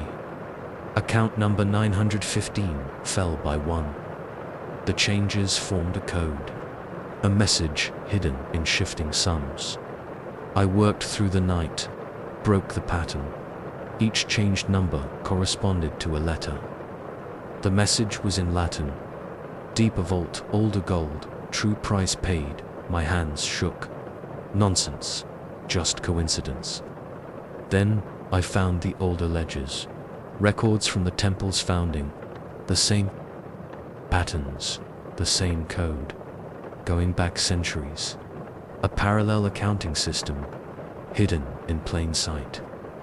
Gold moved between accounts, between temples, following paths I never authorized. But the totals always balanced. The system preserved itself. Brother Jean caught me studying the patterns. You've noticed, his voice sounded different. Knowing, good. We've waited long enough, those who keep the true accounts, the real purpose of Templar gold. He showed me another ledger. Older, the pages felt wrong. The ink moved as I watched. Names filled the columns. Templar brothers, dates of service, and prices. Every soul has value, Jean said. Every life can be measured, weighed, traded. The names shifted as I watched. New entries appeared in ancient ink. My name was there. My price listed in gold marks. The system must be maintained. Jean's smile showed too many teeth. The balance preserved. I ran, fled to my chamber, pulled every ledger I could find. The numbers danced before my eyes, showing the truth. Every Templar fortune, every royal deposit, every merchant's wealth, all fed the true accounts. The soul price ledger, gold vanished from vaults, appeared in others. Following the pattern, brothers disappeared too, their names added to the accounts.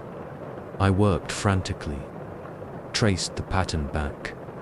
The First Crusade, the temple founding, the true purpose of our banking system, not for wealth, not for power, for gathering souls. The gold was just a channel, a way to measure, to trade, each coin marked with symbols I'd never noticed, each vault built on older foundations. The system spread through Europe, through every Templar temple, converting wealth to souls, souls to power. Something waited in the deepest vaults, growing stronger with each transaction. I had to stop it, break the pattern, change the numbers, disrupted accounts. The ledgers changed back. The pattern restored itself. They found me in the vault. Brother Jean, the other keepers, the accounts must balance, they said.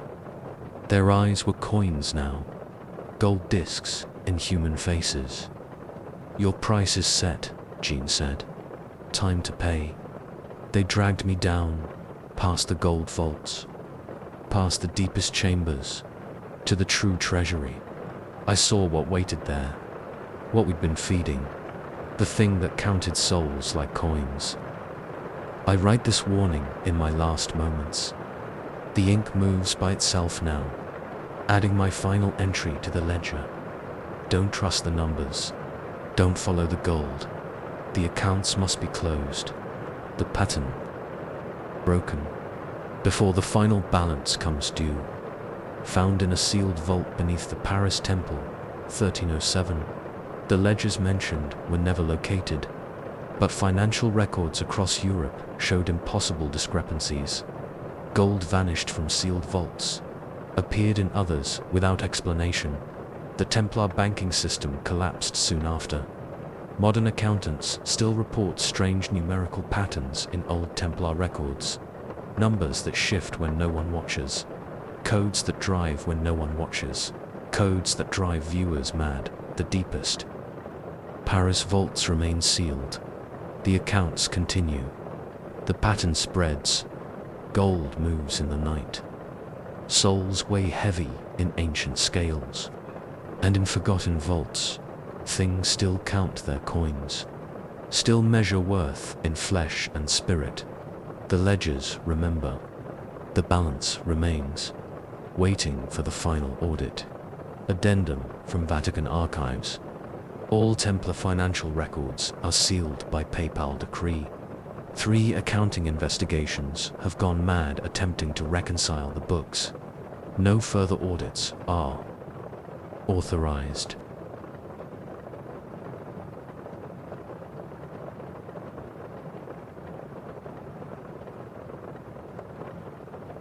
Story 24. The first wrong pilgrim appeared at sunset, walking east when everyone else walked west. My group had just left Burgos, 20 pilgrims under Templar protection on the road to Santiago. But this one walked alone, against the flow.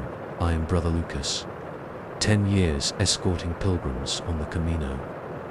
This group seemed normal at first. A merchant and his wife, 3 monks, some peasants seeking blessing, a nobleman doing penance. The wrong pilgrim knew all their sins. He stopped in the middle of the road, pointed at the merchant. Pierre Dupont, he said, who sold weighted scales in Lyon, who cheated widows of their inheritance. The merchant's face went white. How will your time come soon? The pilgrim smiled. Nothing human in that smile. Walk on. He disappeared into the twilight, walking east, always east. The merchant couldn't sleep that night. Paced the inn courtyard. No one knew, he whispered. No one could know. He vanished before dawn. We found his clothes by the road. Empty, still warm. The wrong pilgrims came more often after that. Always walking east, always knowing secrets. They stopped Sister Marie on the 3rd day, who broke her vows in Toulouse, they said, who killed the child that would have exposed her shame. She screamed, ran into the woods. We found her habit, nothing else. The nobleman went next. Then one of the monks, each confronted by pilgrims walking the wrong way, each exposed, each vanished.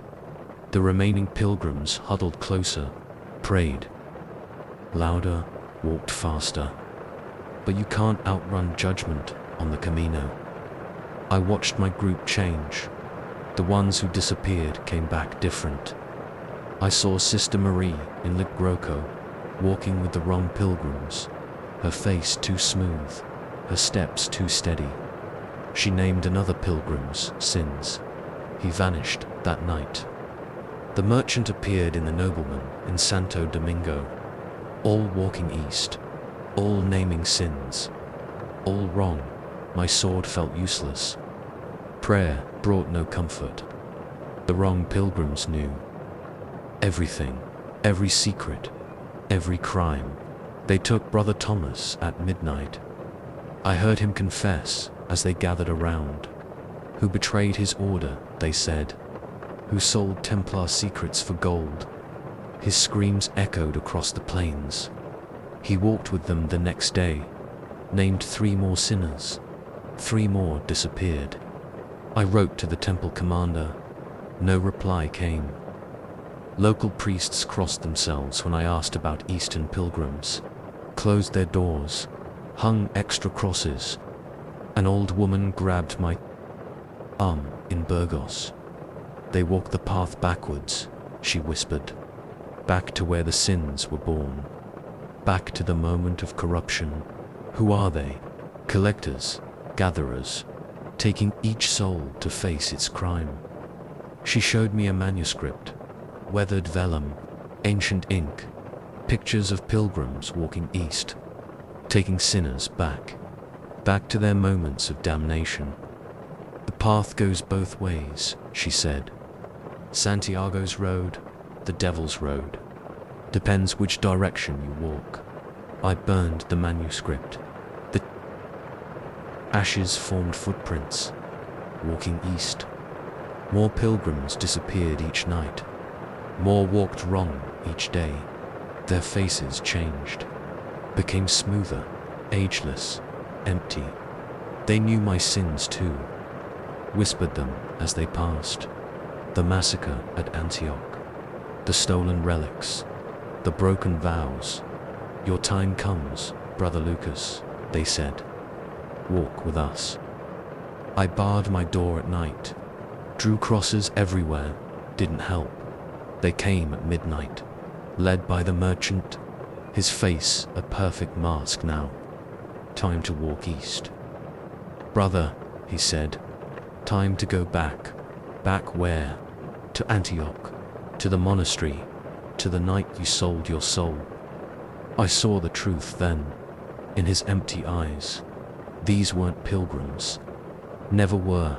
They were sins given form, corruptions made flesh, taking each sinner back to their damnation, back to their price paid. The door shattered. They poured in, smooth faces, empty eyes, hands reaching. Walk with us, brother, they said. Walk east. The road stretches behind me now. East to Antioch. East to my sins. I write this in my last true moments, before I walk with them. Don't trust pilgrims walking east. Don't listen to their whispers. The road goes both ways. Salvation and damnation depends which way you walk. Found in an abandoned inn on the Camino de Santiago, 1192. The innkeeper reported a group of pilgrims walking east that night. Their faces too smooth, their steps too sure. Local churches recorded a surge of disappearances that year. Some pilgrims reappeared weeks later, changed, walking the wrong way.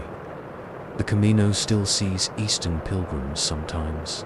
Perfect faces, empty eyes, whispering sins in passing. The wrong pilgrims still walk. The path leads both ways. Each sin finds its owner. Each soul faces its price. And on the road to Santiago, judgment walks east. The pilgrims remember. The path remains, waiting to guide sinners home. Addendum from church records. Eastern pilgrim sightings continue. Templars no longer escort pilgrim groups after dark. The road to Santiago is walked only west by papal decree.